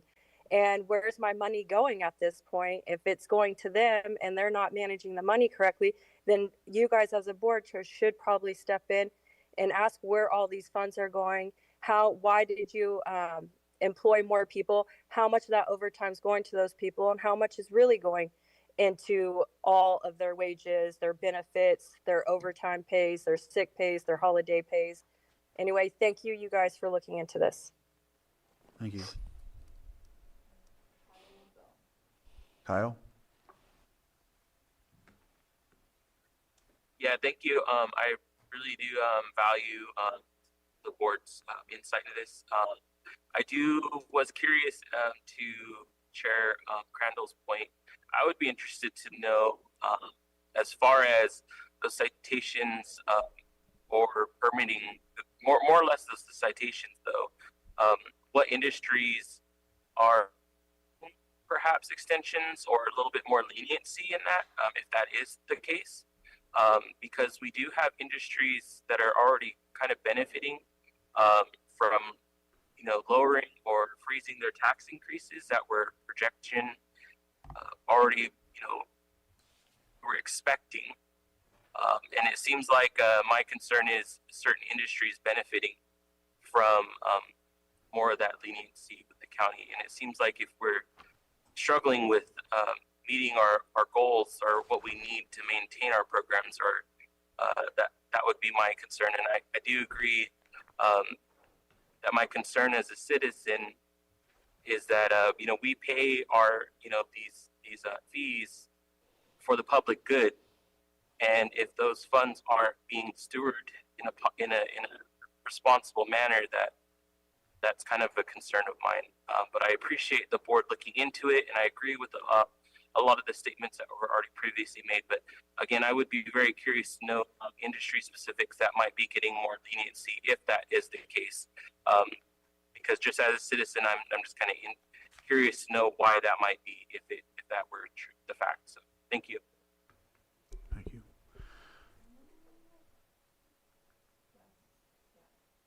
Guest. Thank you, Mr. Chair and Board. Angela Amaral. One suggestion I'd like to make is that maybe considering a threshold limit for reserves, that once it gets to a certain level that it triggers a review. If we have a threshold that needs to be above this, and once it hits that.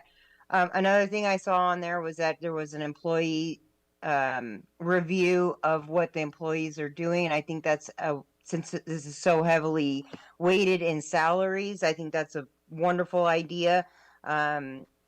because I think in some instances, highest paid employees are doing work of other employees that could be work that could be done by aides or extra help employees. And in some cases, you have the highest paid employees doing those jobs. The last thing is there's talk about in October, your board heard from Mr. Rickelman regarding the Lake County is exploring potential tools to incentivize housing and commercial projects, which included a consideration of development fee deferrals. So how will that, if the fee deferrals do go into place, how will that affect the revenue for CDD, or will it? Thank you. Thank you. All right, we'll close public comment and come back to the board. And Supervisor Sabatier, you had your pen up. Yeah, so our job is to review and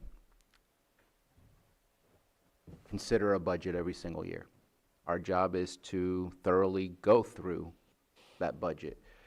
I personally failed to see what we're dealing with today, and I think that anybody who is involved with that should also take a little bit of skin in the game, that rather than looking at who else is to blame. I heard a comment today that it struck a nerve. We need to work as a team to fix this, not try to isolate individuals, or else we're going to create larger problems than we need to deal with at this moment in time. We need to work as a team in order to recuperate.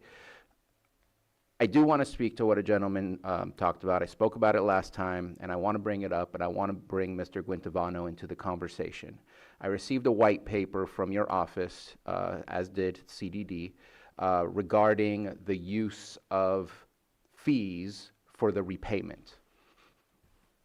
I will just state that I disagree with the outcome of that white paper, which says that it can be used to repay. I just don't understand how a developer in March can pay a fee that helps repay for salaries spent in October. That to me makes no sense at all. And I would like to either we speak of that, or we come back when we get more information and a deeper dive in January, which I'm totally fine with coming back in the second week of January. I think we need time to make sure we bring something robust back to the board. But I feel that needs to be a part of the conversation, because I don't know that I actually question our fees in the sense, are they too high? If somebody doing work in March is paying for somebody in October, it just doesn't make sense that the latter 6 months, you're paying for the previous 6 months. You're supposed to be paying for the service and the time spent. That time spent is a complete package. You're paying for the electricity, you're paying for the payroll, but it's a portion of it. It's not a large portion of it. And it's supposed to be an appropriate amount. And we're supposed to be doing our studies when we get to our fee structure, our fee schedule that we create. They don't come out of thin air. So I feel I need to bring that up, because I do still have concerns in the way that we have used our funds, the sense that we've used reserves from building to help pay for planning, completely different projects. I have concerns on that. And I also have concerns in this concept that what we're being offered is to repay, still using fees, but to repay for something that has no connection with what people are actually paying for when they come in March or April or May. And so I would like to see if Mr. Guintavano wants to speak to that. I know he's also seen this white paper, or if it's something that we can have a more robust discussion at a later time in January. Go ahead, Lloyd. Thank you, Mr. Chair. So outside of providing some highlights or summary to that, more preferable option would probably be the latter, which is to make it a part of the discussion, especially since I would anticipate between now and the January date where staff would come back to the board, I anticipate there would be further discussions on what your board deems to be the plan or the direction being given to staff by today pursuant to that, we could incorporate that in the presentation and discussion for January.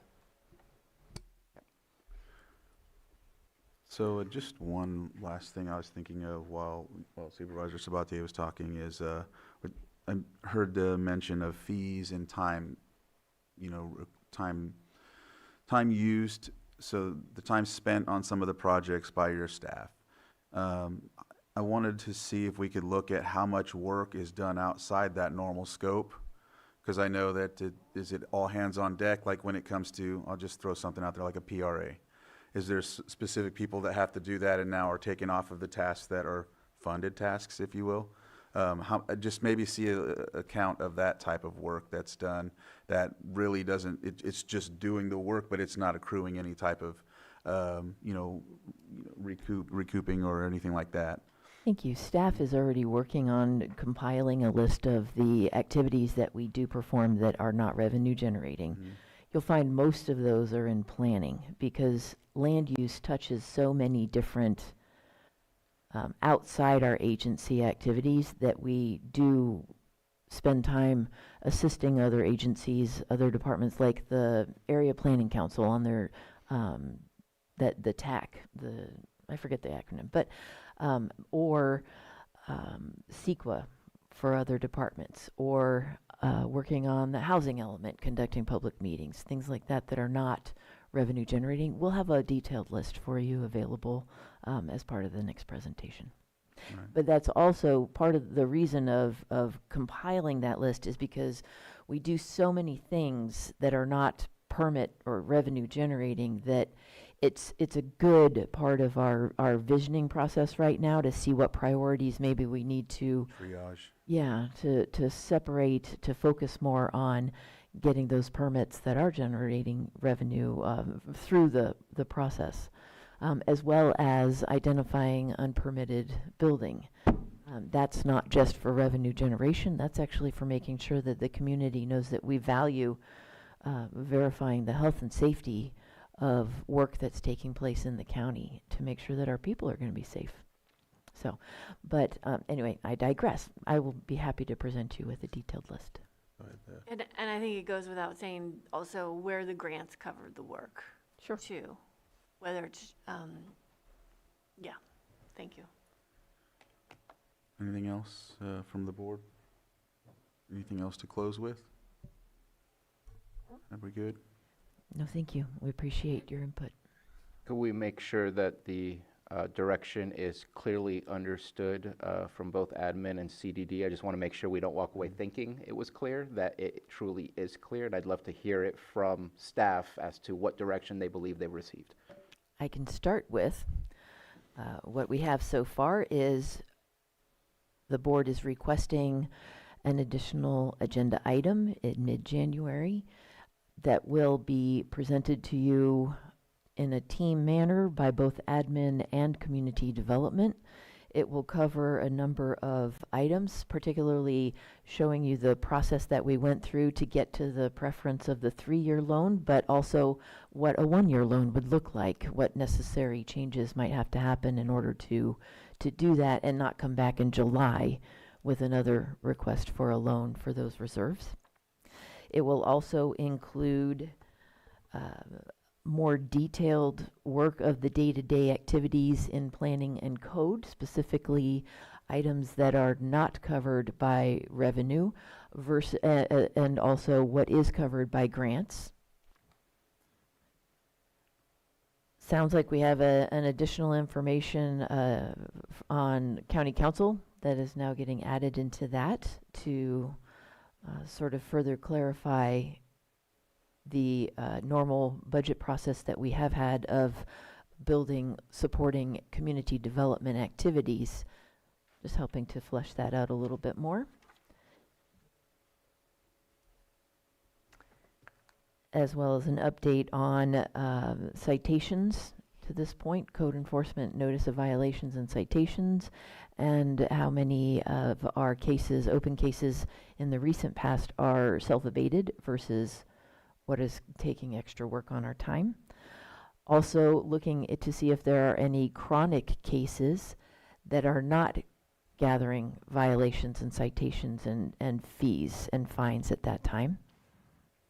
I think that's what I've got. Anything I've missed? Supervisor Pyska? Do you have time to add in the fee analysis, at least a high level, to see if we're We can hitting the mark or not? Start with that. We were hoping to have a year of OpenGov capturing the cost recovery time in actuality to report that, but we'll give you what we got. Sure. And just for clarification, not just a team presentation, but a team approach to looking at the options and bringing back that as a presentation. Thank you. I considered that implied, but I appreciate the clarity. I thought it was implied last time too, so I thought I'd clarify. Lloyd, did you have anything that looked like? Okay. All right. With that, I think you have direction, which has been stated. Thank you again for this discussion. Thank you. All right. We are past our 10:30, so we'll go to that. 6.7, consideration of Lake County Behavioral Health Services Fiscal Recovery Plan, status update, and board endorsement of ongoing implementation. Elise Jones, if you... Yes, Yep. I am here. I apologize. Johanna, would you be able to bring up the presentation?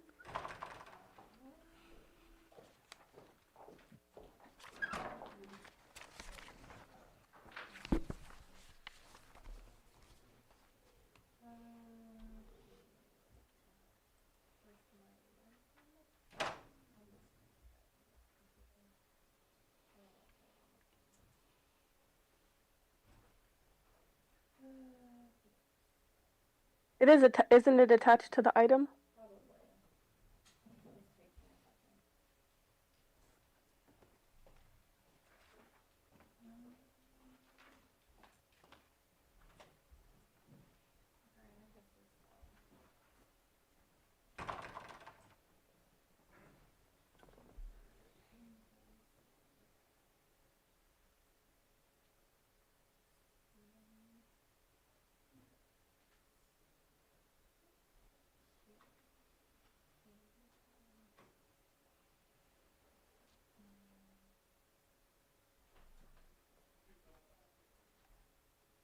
All right. Thank you. If you wouldn't mind, if you're, yeah, oh, you're so good. Okay.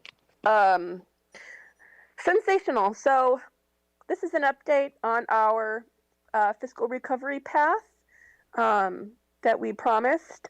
We have been working really hard with a couple of different consultant entities to bring this to you. Next slide, please. Okay. So this slide deck was actually developed in partnership with the California Mental Health Services Authority, who has been working with us to develop, they love this word, by the way, a bespoke technical assistance package to support Lake, but also have been using this experience to develop a wider fiscal academy offering for all behavioral health plans, given the complexity of payment reform. So we're going to look at the actions we've taken to stabilize our financial position to ensure sustainable loan repayment. We are going to highlight some major cost savings that have already been implemented. We're going to explain our strategies to try to maintain service continuity while maintaining fiscal discipline. Clarify our cash flow and governance considerations, and present next steps on the timeline for full loan repayment. Next slide, please. Okay, if you didn't know, Cal MHSA is a JPA in membership with all 58 California counties, I believe, at this time. They take on a variety of statewide behavioral health initiatives, including notably our electronic health record. You all are maybe remembering the trials and tribulations we had around the development and implementation of our electronic health record. So we are really delighted at this level of support from CalMesa to enhance our understanding and operation of behavioral health finance. So this is the areas where they're supporting us with a lot of expertise. This is coming also out of a 6 month, I would say, about 4 to 6 month engagement period we had with Boston Consulting Group that led a really focused and intensive forensic audit, I would say, postmortem analysis, if you will, of our financial position. All right, next slide, please.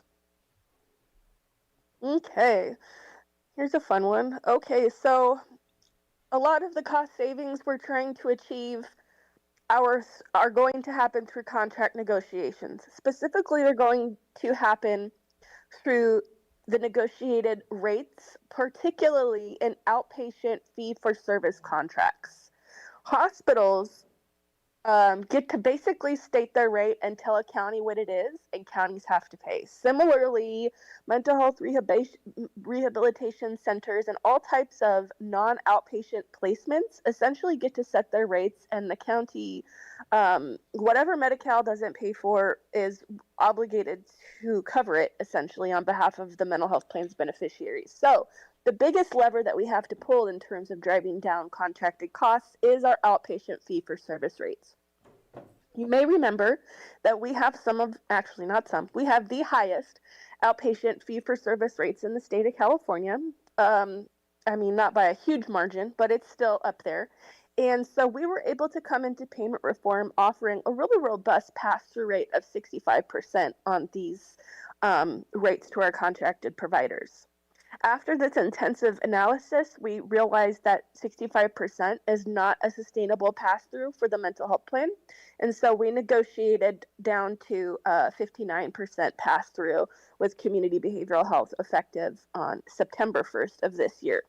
That small seeming change actually freed up $2.6 million in savings for the current fiscal year, and a projected net expense to decrease from 1.94, a reduction, of 1.69 million in 26-27. So that was a big, that's our largest contract. That's why it's so impactful. This is, I believe, I want to say the contract max is in the millions, multi-millions. So that's why the numbers are so big when you play with small percents, right? So we did that, and on to the next slide. Okay, so we have also been renegotiating one by one from most impactful to least impactful, all of our contracts. We had to take a very nuanced approach to each contract because some of these services are incredibly difficult to provide. The county is not in a position to provide them. So at the top of the list, we do have Redwood Community Services that we will be engaging with soon. We also have Lake County Office of Education that is contracted with us to provide fee-for-service outpatient specialty mental health services. So we're currently in negotiations with Lake County Office of Education about that rate.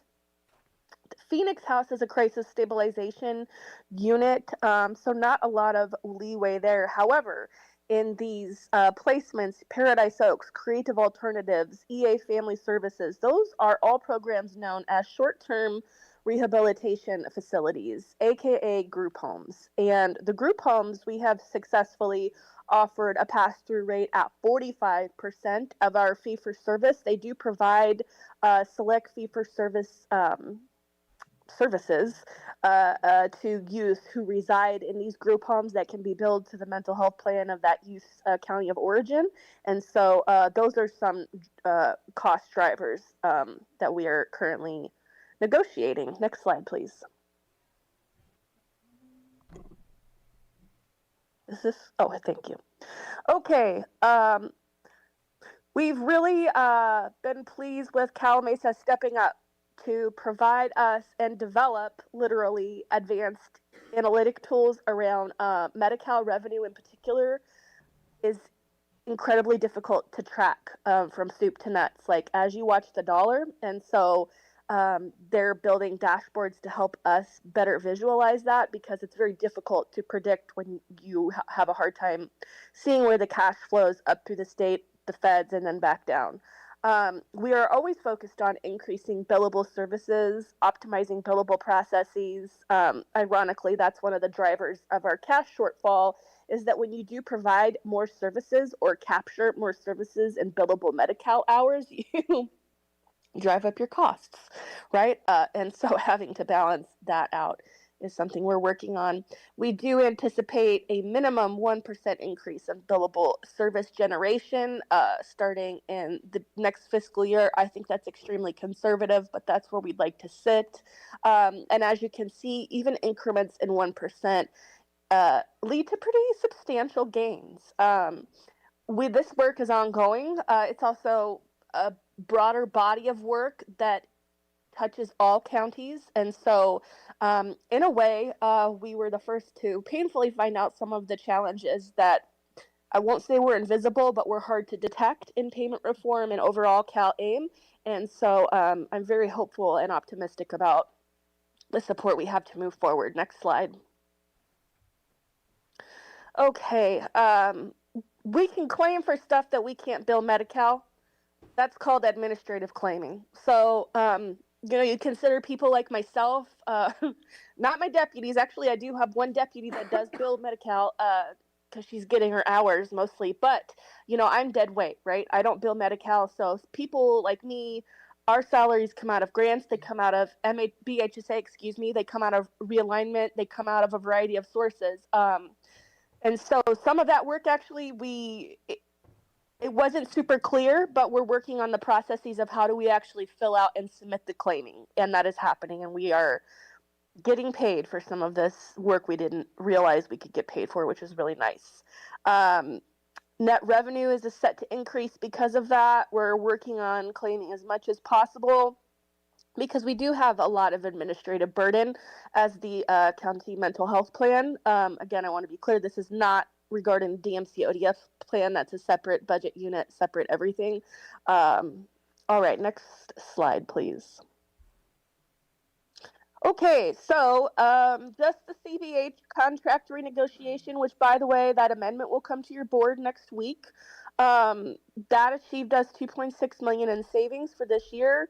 We're looking at an additional savings of about $120K from renegotiations of smaller provider contracts, and conservatively looking at $200,000 increase in revenue from administrative claiming. We're going to continue to look at the CBH contract and provider contracts as a whole, having a year-over-year reduction. We're going to have to work very carefully of how to balance service continuity within that. The net expense for smaller provider contracts is projected to decline a much more modest amount, but the sustained gains we hope to achieve from billing administrative hours and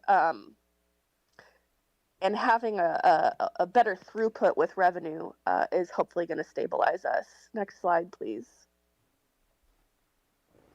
Okay, so looking at loan repayment, our plan is to use our patient care revenue, which is our percentage of the money that we keep off of Medi-Cal claims for running the plan, as well as 1991 and 2011 realignment and BHSA funds to repay the remaining loan balance. That gets tricky because we have seen our realignment dollars slowly dry up to virtually nothing because of our state hospital placements, the increase in cost, and also we saw, I believe, 4 placements open up, or 2, it was either 3 or 4 placements open up in the last year for individuals that had been waiting for a long time.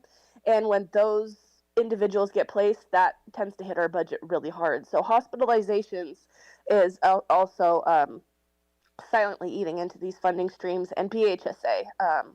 But we are working on our integrated plan, so that's a little bit complex too. So this loan obviously served as a temporary bridge to cover expenses. As revenues are received, we will repay. We do not foresee any compliance risks with using these funds. We note that it was brought up at the last meeting to consider using opioid settlement funds. We do not believe that is an allowable or acceptable use of OSF funds. nor are we able to identify other grant funds that could be used for loan repayment. Next slide, please. Cash on hand. This is updated and it's a little bit higher, and I apologize, I don't have the number right today. But as of the 1st, we run it every week. Just to look at our cash on hand, it was 745,000. And that's unencumbered. So that's taking out payroll and that's taking out some other match funds that we have to have for grants. We are still anticipating patient care revenue here any day now, totaling a few million. What we are doing differently that has been painful, I think, for contracted providers and a change of business practice that probably should have happened a long time ago, but because of the claims lag, essentially, as you all know, we had been paying providers and fronting the money essentially before we got paid. So we're not going to do that anymore.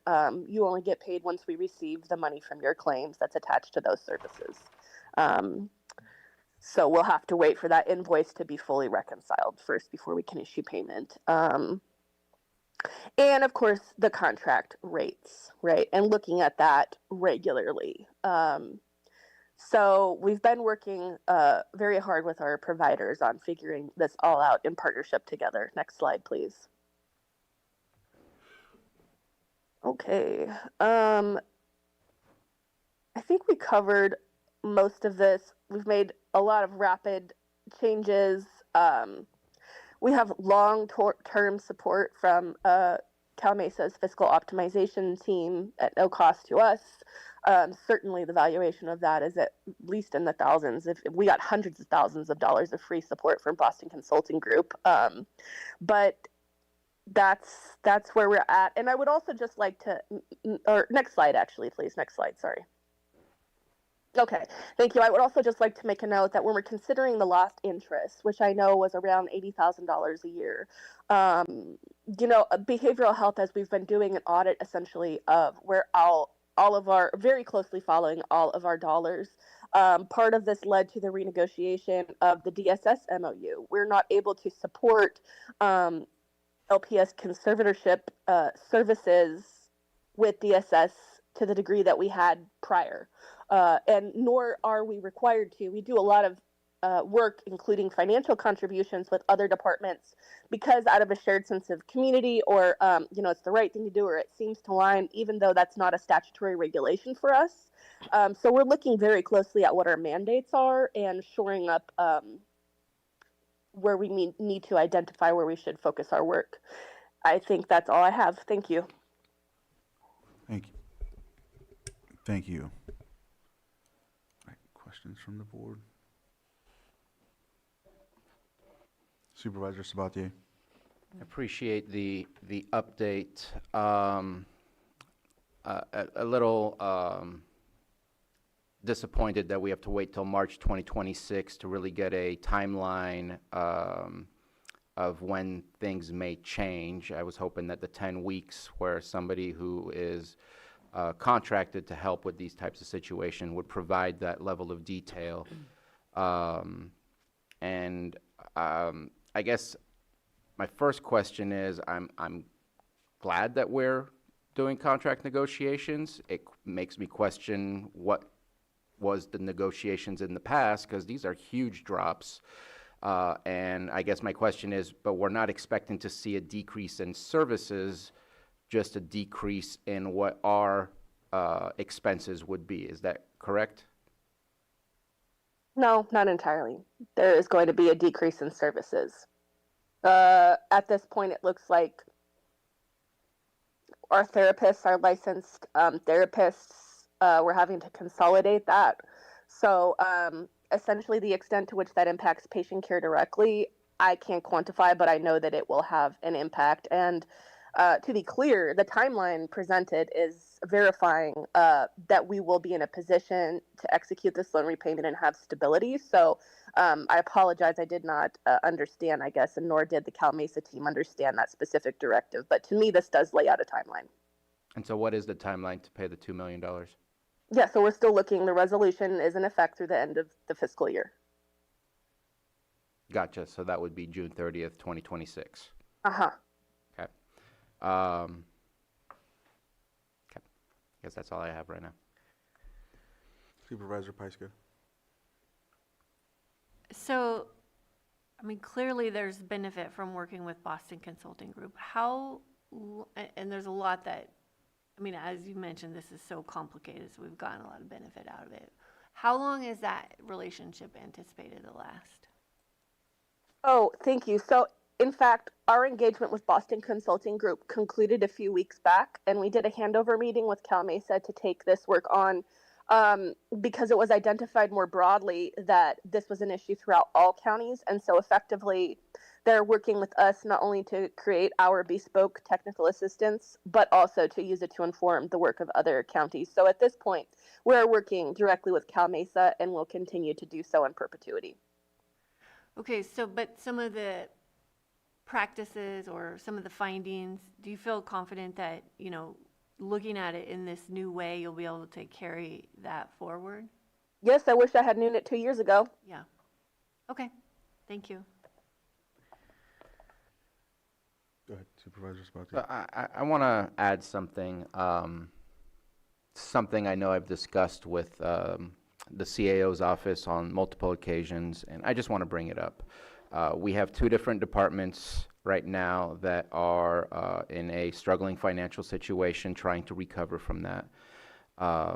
And there's a lot to know when it comes to finances from a county perspective. A lot of different things going on, grants, what's billable, what's not billable, fees, things like that. I just want to plant a seed that I think that we have departments behaving differently in their ways of accounting rather than having a very standardized process that across the board is the just the standard practice that we should see from these. I'd love to look at a proposal and have an open discussion and dialogue about a centralized accounting department that can do accounting for all of our departments so that there is a standard billing, there is a standard accounting, and because I think we're great, and I say this at least in the departments that we're speaking of, I think we're great in the service that we're trying to provide to the public, but I don't think we're great necessarily sometimes at some of the stuff that's done in the background. And I think that if there was one department that focused solely on that, rather than maybe the passion that's within the department of serving the public and the services they're providing, that it would take that away and it would help us be able to raise the flags when we need to raise the flags, when things are not going well so we can catch it earlier, and being able to have a standardized, known and predictable practice of across the board how things are done in the county. I have been speaking to CAO Parker about this probably at least maybe the last 6 months, just in ways to make efficiencies within the system of our county government. And we've just discussed two different departments, and I just want to put it out there that I think that could be a potential solution. I don't know, but I would love to open that dialogue. Supervisor Pyska. Well, I mean, I think it's not the discussion for today, but it is something to consider. We've also talked a lot over the last 2 years about training in our in department head meetings, and trying to give those department heads, get them, everybody working with the same tools and along the same line. So I think there's work to be done to improve it, but I don't think that's the conversation for today. And I think it's very related in the sense of the future stability of our finances is part of this discussion as well as part of the CDD discussion that we had. And so just something in the future that I think will be coming down the pike. I just want to plant the seed because I think it's a potential solution. It may not be the solution, but just looking to make things easier for the future. All right. Anything to add? Did I open it up for the public? Not yet. Public comment, if there's anyone that would like to provide public comment on this item. right, with that, I'll bring it back to the board. Lloyd, I know that we have a series here of, I'm not familiar with. Yeah, so, thank you, Mr. Chair. There's 5 items as far as the requested recommended actions. I believe items 1 and 2 can be achieved by board motion, if your board's willing to consider it. And then I believe 3, 4, and 5, and Director Jones can clarify this, 3, 4, and 5 can be provided via board direction just by consensus. So there would be a separate motion for item 1, motion for item 2, and then 3, 4, and 5, if Director Jones is amenable to that, can be provided to staff via Director Jones by consensus to your board. All right. Sure, thank you, council. I'll start with the first motion to receive the staff presentation on the Lake County Behavioral Health Services Fiscal Recovery Plan and accept the status update. Second. I have a motion and a second. All in favor? Aye. Any opposed? Motion carries 5-0. And number 2, move to endorse the ongoing implementation of the fiscal recovery plan, including subsection A receipt-linked disbursement policy, sequence provider payments to state receipts. B, a 2 payroll cash reserve floor as a operating guardrail. And C, use of payment waives and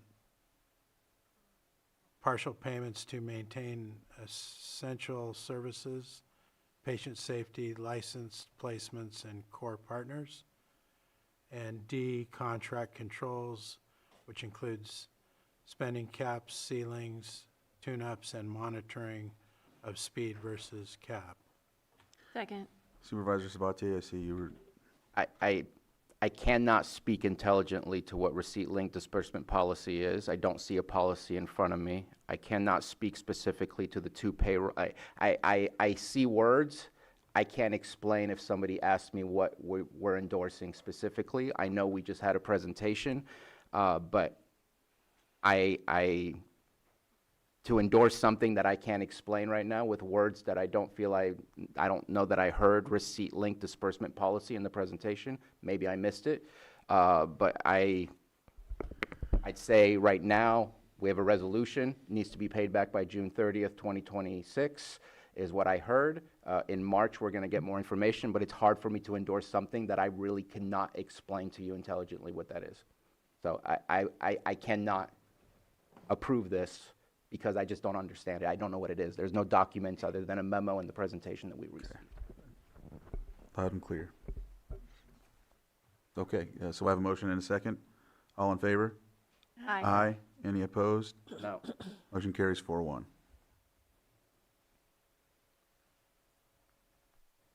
All right, in consensus, you said is, For if your direction. board is, 3, 4, and 5 would be consensus for direction to staff. I think we have a consensus. All right. With that, I think we can conclude this item, move on to the next one, which is, I know we are at 2 minutes before. Mr. Chair. Yes, go ahead. Thank you, Chair. I would recommend taking up 7.6 and 7.7 before the fee schedule, since they're here in the chambers. All right, 7.6. And 7.7. Consideration of direction to staff on the water connection standby status, Special Districts Administrator Robin Borey.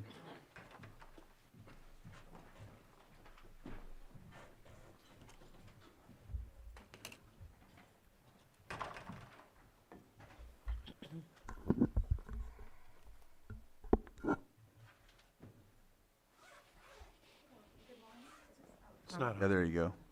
Good morning, Board and CAO and Attorney and our constituents. This item before you is to provide us, staff, with direction on a past practice that has been done by previous administrations to require people that do not have a building permit that is active or a dwelling on their property that they must put their water service in standby, which incurs an additional cost to them, and they're not allowed to use the water. So we reached out to the attorney's office and got a ruling from them that our ordinances and our rules and regs are permissive to allow residents or property owners to request to be put on standby if there's no use for 4 months. However, there's nothing in there that says shall or we can require, and that is what the past practice has been, is that administration has required these people to be on standby. So this item before you is to provide us with direction as to which direction you would like us to go, either continue to enforce the shall or resort back to what the ordinance and our rules and regs say and allow the property owner to determine if they want to be on standby or not. And to give you a magnitude of costs, the Findlay district is $5 bi-monthly for it to be on standby in addition to the base rate. Conotehe is $37.20 bi-monthly in addition to their base rate. Kelseyville is $5 bi-monthly. North Lakeport is $34.76 bi-monthly. And these are all in addition to their base rate. So they're paying for the regular water service plus these additional amounts. Soda Bay is $22.32 and Spring Valley is $12. Some of them are very small amounts, so the residents may continue to be on standby, but some of them, the other ones are very high, and so we're here to ask for your direction and which direction you want us to go. Thank you, Robin. Yes, go ahead. And what's the base rate? The base rate varies by different areas, depends on what the area is. Like Spring Valley is $60 and $64 every other month. Jesse, do you know? Not off the top of my head. They're generally between $60, $70 for the base rate bi-monthly. And that's with them not using water. And that's with them not using water. Some of the areas have allotments of water with their base rate. Other ones have different allotments, and then they have to start paying for use of the water. So each one is different, and those were all adopted by the ordinances. I do have the ordinances, but they don't have the inflators on them. So we can get that information if you would like. Sorry, I'm not sure if I understood this. Did you say that these are unimproved properties without a building permit? Correct. Okay, because it wasn't in the memo, so I wasn't sure about that. Yeah, that's the requirement that they had be previously. If people, we have water connections all over the county, and there's no improvements there. Maybe their house burned down in one of the fires, or they got the connection with the intention of building and they haven't built yet, but that was been the past practices that they had to have an active building permit or a dwelling. Oh, well, I'm okay with the staff recommendation. I ask, what is the cost to the district per? Well, a while back, when we were doing rate studies, we found out that the billing was not being done correctly. So the base rate for all of these properties were not being charged. So this is basically adjusting it back to what it should be. It's not a significant cost. I think it's $100,000 increase from what we were collecting or weren't collecting on the base rates. That was about $100,000 countywide, so all the different districts. So this won't be much. Like Spring Valley, I believe there's 100 of them in there, and so 100 times 12 connections times 6 times, it's not a significant dollar amount. Okay, but I meant, what cost is it to the county? The cost to be on standby? Yes. There's really no cost, so it's pure profit. Correct. That's what I was asking. Yes. That's what I was looking for. Vice Chair? I was going to ask a similar question. So Okay. Supervisor Spatier? Just a couple of things. I appreciate you giving me the ordinances. It would be really, I think, helpful to attach the ordinances so that the public can read through as well and understand exactly what we're talking about. It even mentions as attached, but there's nothing attached. So I'm not sure if that was the intention or not. So I just think it helps in the conversation, especially to invite people to comment on that. If what you're asking is, after 4 months of no use, that a letter is sent to see if they want to be on standby, and that is the process, or for those that are currently in standby to again receive a letter to make sure they still want to be in standby. I think it's the right thing to do because we shouldn't be charging people for things they're not using, and I think it's just the kind thing to do, but I understand the reason for the standby charge because you have access to it. It can be turned on. It's not just you're a property but haven't built a lateral system that connects already. So I'm okay with doing that rather than doing a shall or anything like that. That makes probably a lot more complications. Go ahead. So when they put them on standby, they're being charged. So if they take them off standby, is the structure still there, but they're not being charged? I'm just clarification. So let's say somebody has a vacation home here, they don't use the water for 4 months, and they can request to go on standby, but everybody's still getting charged the base rate. And so this has been an additional, basically a convenience fee. Just so, it makes it so that people can't, squat in their houses or, use the water, or if they have a water leak, then, it saves them from, huge costs on that side of things. So some may want to be on that, but it's also been prohibitive to, people won't be able to use they're paying for it, but they can't use it. So if they had a hose bib and they wanted, to start trees around their property or something, they have no access to water. Okay, thank you. Go ahead. Just a quick question. If I'm on standby and then I use water, is there a penalty that comes along with my not changing that up? It's actually locked. So, Yes, it's turned off. So we lock it off so somebody can't come turn it on unless they cut it. There's And ways. so then if they cut it off, then we have a lock charge and that kind of stuff that we would work with them on. Okay, because there's a will, there's a way. All right, I'll open it up for public comment. Sterling, if you can unmute. Yes, good morning. Obviously, you guys all know me about fighting for Spring Valley, and I am here to speak for most of the community with the standbys. There's a lot of people in this community that would love to be able to turn their water on. There's about 12 to 20 homes that burnt, and they can't have their water on because they don't have a dwelling or a permit. There's people that bought these properties out here to come out here and vacation. They want to come out here and enjoy the property and leave the city, and now they can't enjoy this. So I really do encourage you guys to allow this. The cost that special districts gets from Spring Valley from the standbys is going to be over $40,000 for them not to even be able to use their water, not 1 ounce.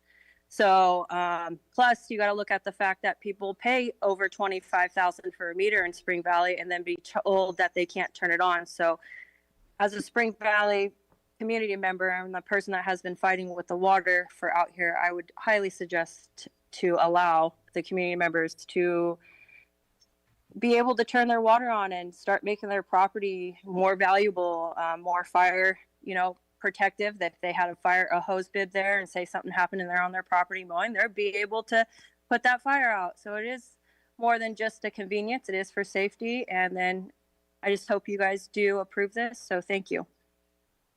All right, thanks. Any other public comment? All right, I'll close public comment, bring it back to the board for direction. I'm good with it. Mm-hmm. You have direction. Thank you. All right. Thank you, Robin and Jesse. Let's see. So we are now on 7.7, right? That's what you said. Consideration of A, authorization for Special Districts Administrator Assistant Purchasing Agent to issue a purchase order not to exceed $625,000 to Energy Systems, Generac Industrial Power, and B, Special District staff effectively applied federal procurement standards for the purchase of 11 standalone appropriately sized generators ranging from 30 kilowatts to 150 kilowatts capacity. Robin? Good morning again. This item came before you previously, and you approved the purchase of the generators. And then the federal administration changed, and we ran into issues getting responses from FEMA with the approval of the purchase, and that delayed all of that. And then the tariffs were applied. So these generators have actually gone up for all in total, there's 11 generators, about $65,000 or $6,000 per site. And so we're bringing the item back to be transparent as to what happened and to seek approval to move forward with the purchase at the additional cost. The grant is $420,000 of this, and so the county pays about $200,000 for the 11 generators. So each, and they're spread out to North Lakeport, Kelseyville, Southeast, all the different areas. And Jesse's here to explain, all the process that he's had to go through to amend the purchasing with FEMA and jump through all their new hoops and stuff. So if you have any questions about all of that additional work that we've had to do and why the cost has gone up. Go ahead, Supervisor Spati. You should submit it before they change their mind again. These are static? Correct. Okay. And they'll have automatic transfer switches, so when the power goes out, a couple seconds later, it pops back on. So then we won't have high wet wells or other issues like that. Our water, if we have a fire going on and they shut off the power, our wells will continue to operate and that kind of stuff. That's kind of important. Yeah. It would be nice in the long run, no rush, to find out what sites are not operated with a static generator. I know you have some generators that you can move around. We've seen that during our emergencies. But I know you and I have gotten some complaints about some areas that don't have some battery backup. It would be nice to just kind of get a map to see which ones. Thank you. All right, I'll open it up for public comment. All right, close public comment and bring it back to the board. Mr. Chair. 1 second, Lloyd. I apologize. Thank you, Mr. Chair. So with, there's sub-items A and B, both separate motions for your board's consideration. The suggestion here would be to take B first, because effectively, that's a waiving of the competitive bidding requirements under the Lake County Code. And if your board wishes, I could walk your board through the motion language for that. Go ahead. So the first motion would be to waive a motion to waive the competitive bidding requirements pursuant to Lake County Code 2-38.6 under the federal procurement standards for the purchase of 11 standalone appropriately sized generators ranging from 30 kilowatts to 150 kilowatts capacity. So moved. I'll second. I have a motion and a second. All in favor? Aye. Aye. Any opposed? That motion carries 5-0. And the second motion would be to authorize the Special District's Administrator as the Assistant Purchasing Agent to issue a purchase order not to exceed $625,000 to Energy Systems Generac Industrial Power. So moved. Second. I have a motion and a second. All in favor? Aye. Aye. Any opposed? That motion carries. All right. Thank you. Thank you. Chair, would you like to take up 6.8? Yes, there we go. 6.8, consideration of a resolution amending the master fee schedule for departmental services rendered by the county.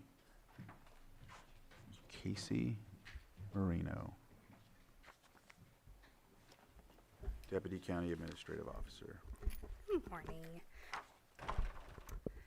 So yes, we have the master fee schedule. There's just a few changes for building and permits. It's removing the link to the website that does not actually work.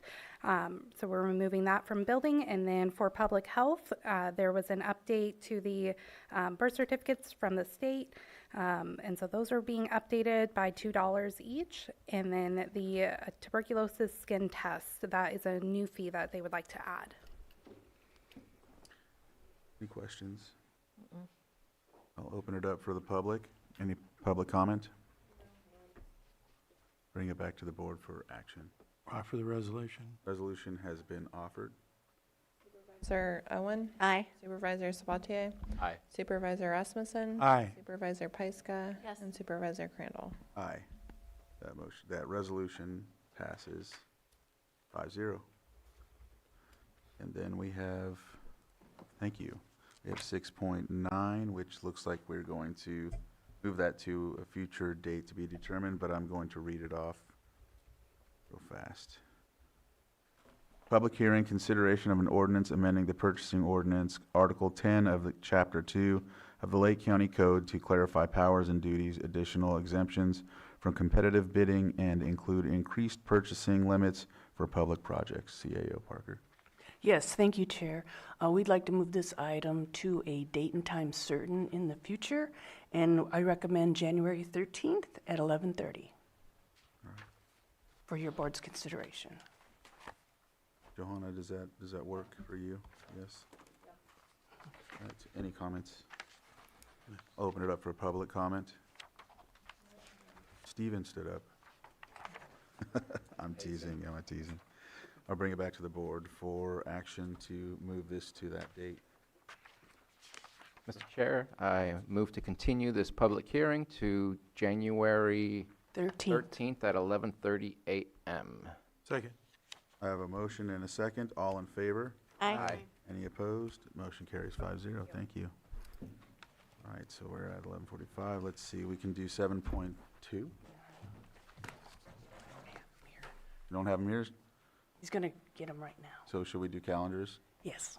7.1 calendars. Who would like to go first? I'll go. Go ahead.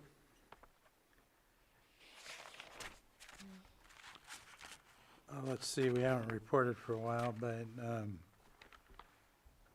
last week was all spent at CSAC, which was a good learning experience for me, so I'm glad I went. Previous to that, I attended LAFCO and First 5 meetings. I worked the Gleaners Food Distribution, the second one in November, which was a very, very high attendance. Attended Operation Tango Mike, Coal Creek Advisory Meeting, worked on the Lakeport Christmas Trees Project, helped a college student with a project, had a check-in meeting with the Chamber of Commerce, the Lake County Chamber,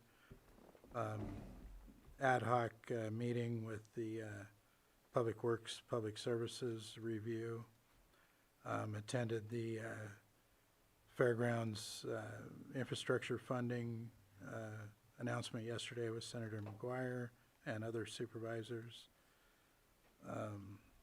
Had a meeting with the Lakeport mayor. Attended APC LTA meetings. Space Committee meeting is coming up this week, as well as Big Valley Groundwater meeting and Mental Health Advisory Board meeting.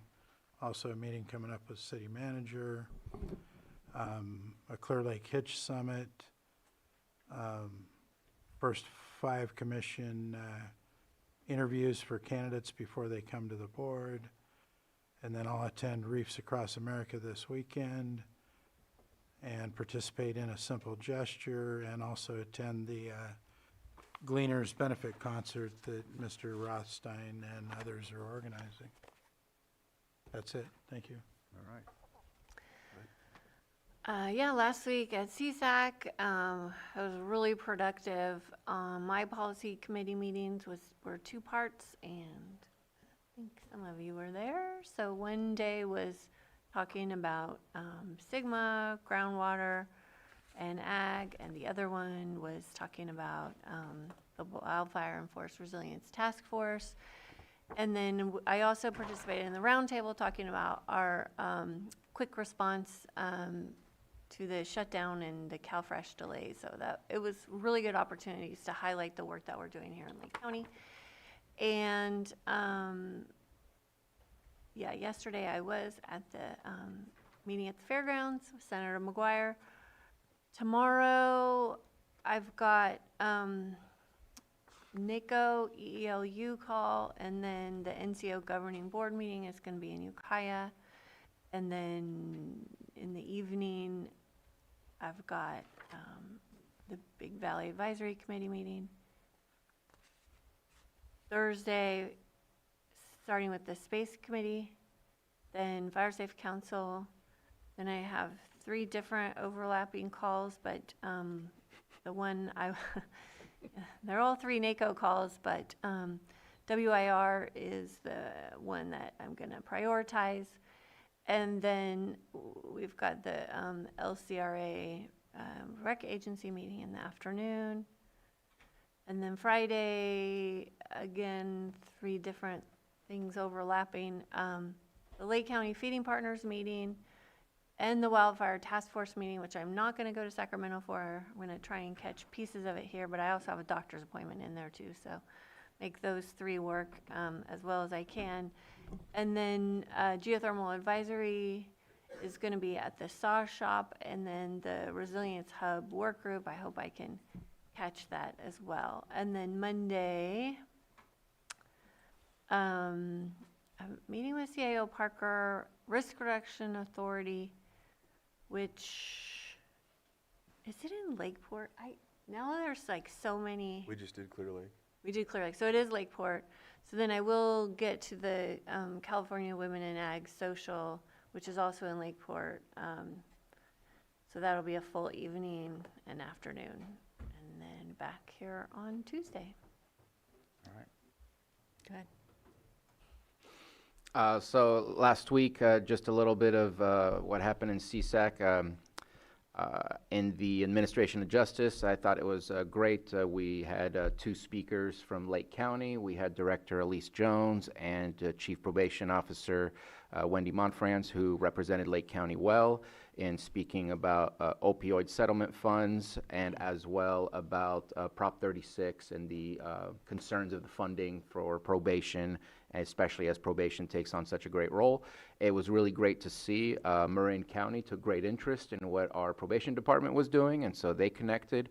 And so that was good to see. And I know also Supervisor Carmen, who's from Glenn County, was speaking about some of the his learning of opioid settlement funds being used to pay for correctional officers in his jail, Humboldt County Jail, and others to try and deal with the opioid situation. I have been to the jail medical meetings here locally, and it's a vast majority of our inmates deal with opioid issues, and so seemed appropriate for other jails to be using those funds for such things as well. So good meeting. I want to say one of the takeaways of just the complexities in which we're getting ourselves into is we have a federal government who is very specific on what they're asking for, which is definitely a change from what was being asked before. And then we have a California government who is very specific on what they're asking for, and somehow seems to be almost the polar opposite of what the federal government is asking for.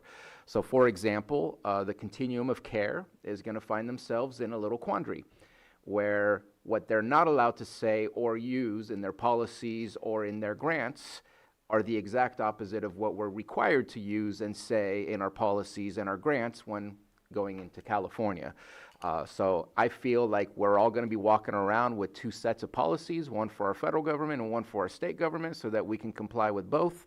But it's going to create a little bit more work, and it's going to create potential conflicts coming up. And one of those conflicts is, I don't have the exact acronym, but it's HAP. It's what we've been relying on heavily from the COC, as well as behavioral health, or Lake County. Behavioral health is the recipient of those funds.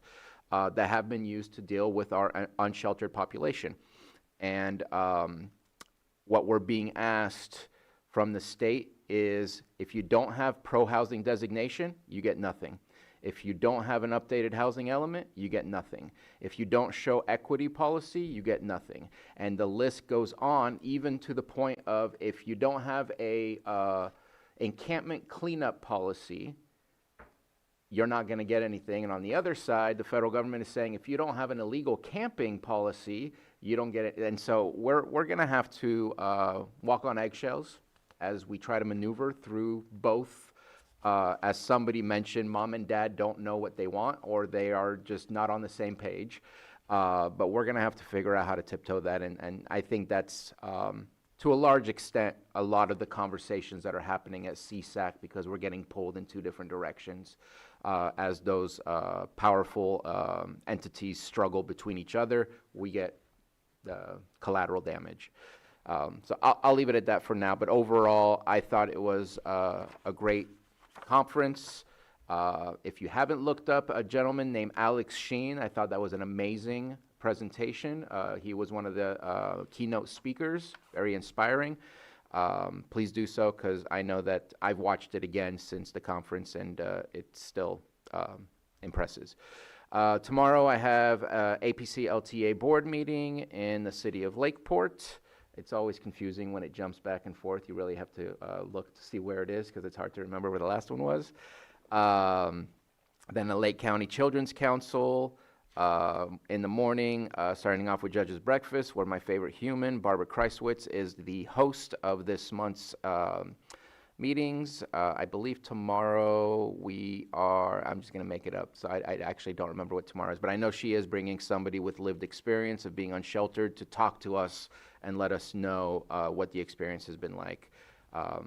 That's kind of be coming up. Then we are already starting on the pick count. I want to thank Vice Chair Rasmussen for jumping in with both feet again to take part in the pick count this year, but that will be coming up in fourth Thursday of January next year in 2026. And then I have some COC meetings all throughout the rest of the day. On December 12th, I still have Lake County Feeding Partners meeting. Is that happening? I'm looking at Supervisor Paiska. I've got it too. Okay. I'm guessing that we are still meeting. So that's still on there. And then I had a random coincidence of a situation. Not sure if you all received the same email or not, but the CSAC president is Susan Ellenberg from Santa Clara County, who's amazing. And she happens to be the cousin of Senator Schiff. And so I mentioned that I don't really have a relationship with our senators. I have a great relationship with our congressman, but it's more of there's more separation between us and our senator. Got an email from Senator Schiff's office almost immediately after that, and so I'm meeting with his office on Friday, which I think any relationship is a good relationship to have, especially when it's with your representatives. Is that Wesley? Yes. I think we all got it. Yeah. So happened to be coincidental. Maybe I it was think it's because coincidence. maybe it was a conversation, but she was like, "Really?" So we'll see. Anyways, then I will be joining my friend Joyce on the radio later on that afternoon, and I'm just going to stop there. But it was great to be with my colleagues last week. I think it's always a good opportunity to learn. Supervisor Owen? Okay, I'm not going to go back 2 weeks, but last week was fun-filled and busy. I would like to say kudos to Supervisor Paiska. She is leading or chair of the agriculture, and I was able to attend one of her meetings, which to me was really important as it pertained to water. So that was a great meeting, and I'd also like to give kudos to Supervisor Sabatier as well, and he was the chair, so we, out of the 5 committees, right? We had 2 chairs up here at the dais. So that was really cool, and he was with the what was it? Which committee? Administration of Justice. Administration of Justice, and I didn't get to attend your meeting, so I apologize for that. He is also our rep for CSAC, so I did get to see him in action. So that was pretty impressive that we are in some leadership positions. It was a really busy week. I learned a lot. It was amazing, and I had a great time. So I want to thank you and thank everybody for going. And coming up this week, let me see. I've got the South Deal, which is our Caltrans meeting. I have Lake County Recreation, and I believe the agriculture, women's agriculture. Is that right? I know that there's a few issues with constituents that I'm going to be dealing with as well. Some of that I'm not going to go into. So. All right. Tonight I travel to Sacramento for our RCRC meeting tomorrow, and then I'll be coming back. Let's see, Thursday. You both announced LCRA, right? So you don't need me. I'm an alternate, but you know, if in case you need me to step in, I'm always ready. So either way, I heard you both announce it, so I don't have to go. So I do know in the afternoon I'll have. Tentatively, right now, I have a meeting with Carter Jessup for the Superfund site discussion. We'll see how that goes. If I do get to meet with him, if not, definitely need to figure out more about that and coordinate. Friday, Chief Ciancio is retiring, so he has his retirement party at the Running Creek Casino in their conference room. So definitely going to go check in with him on that.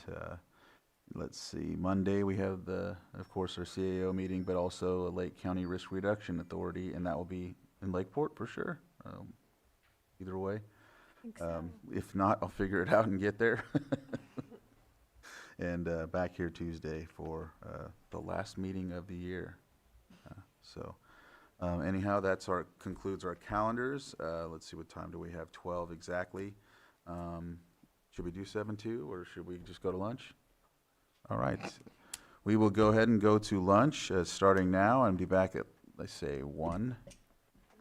Do we need to be back at 1? All right. Well, do you want to be back at like 1:30.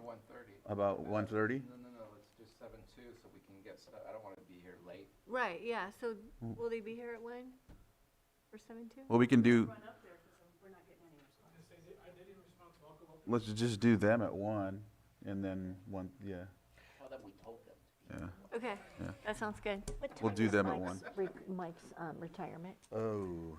Do you know? Yeah, let me- And Jessica, what I forgot was the geothermal.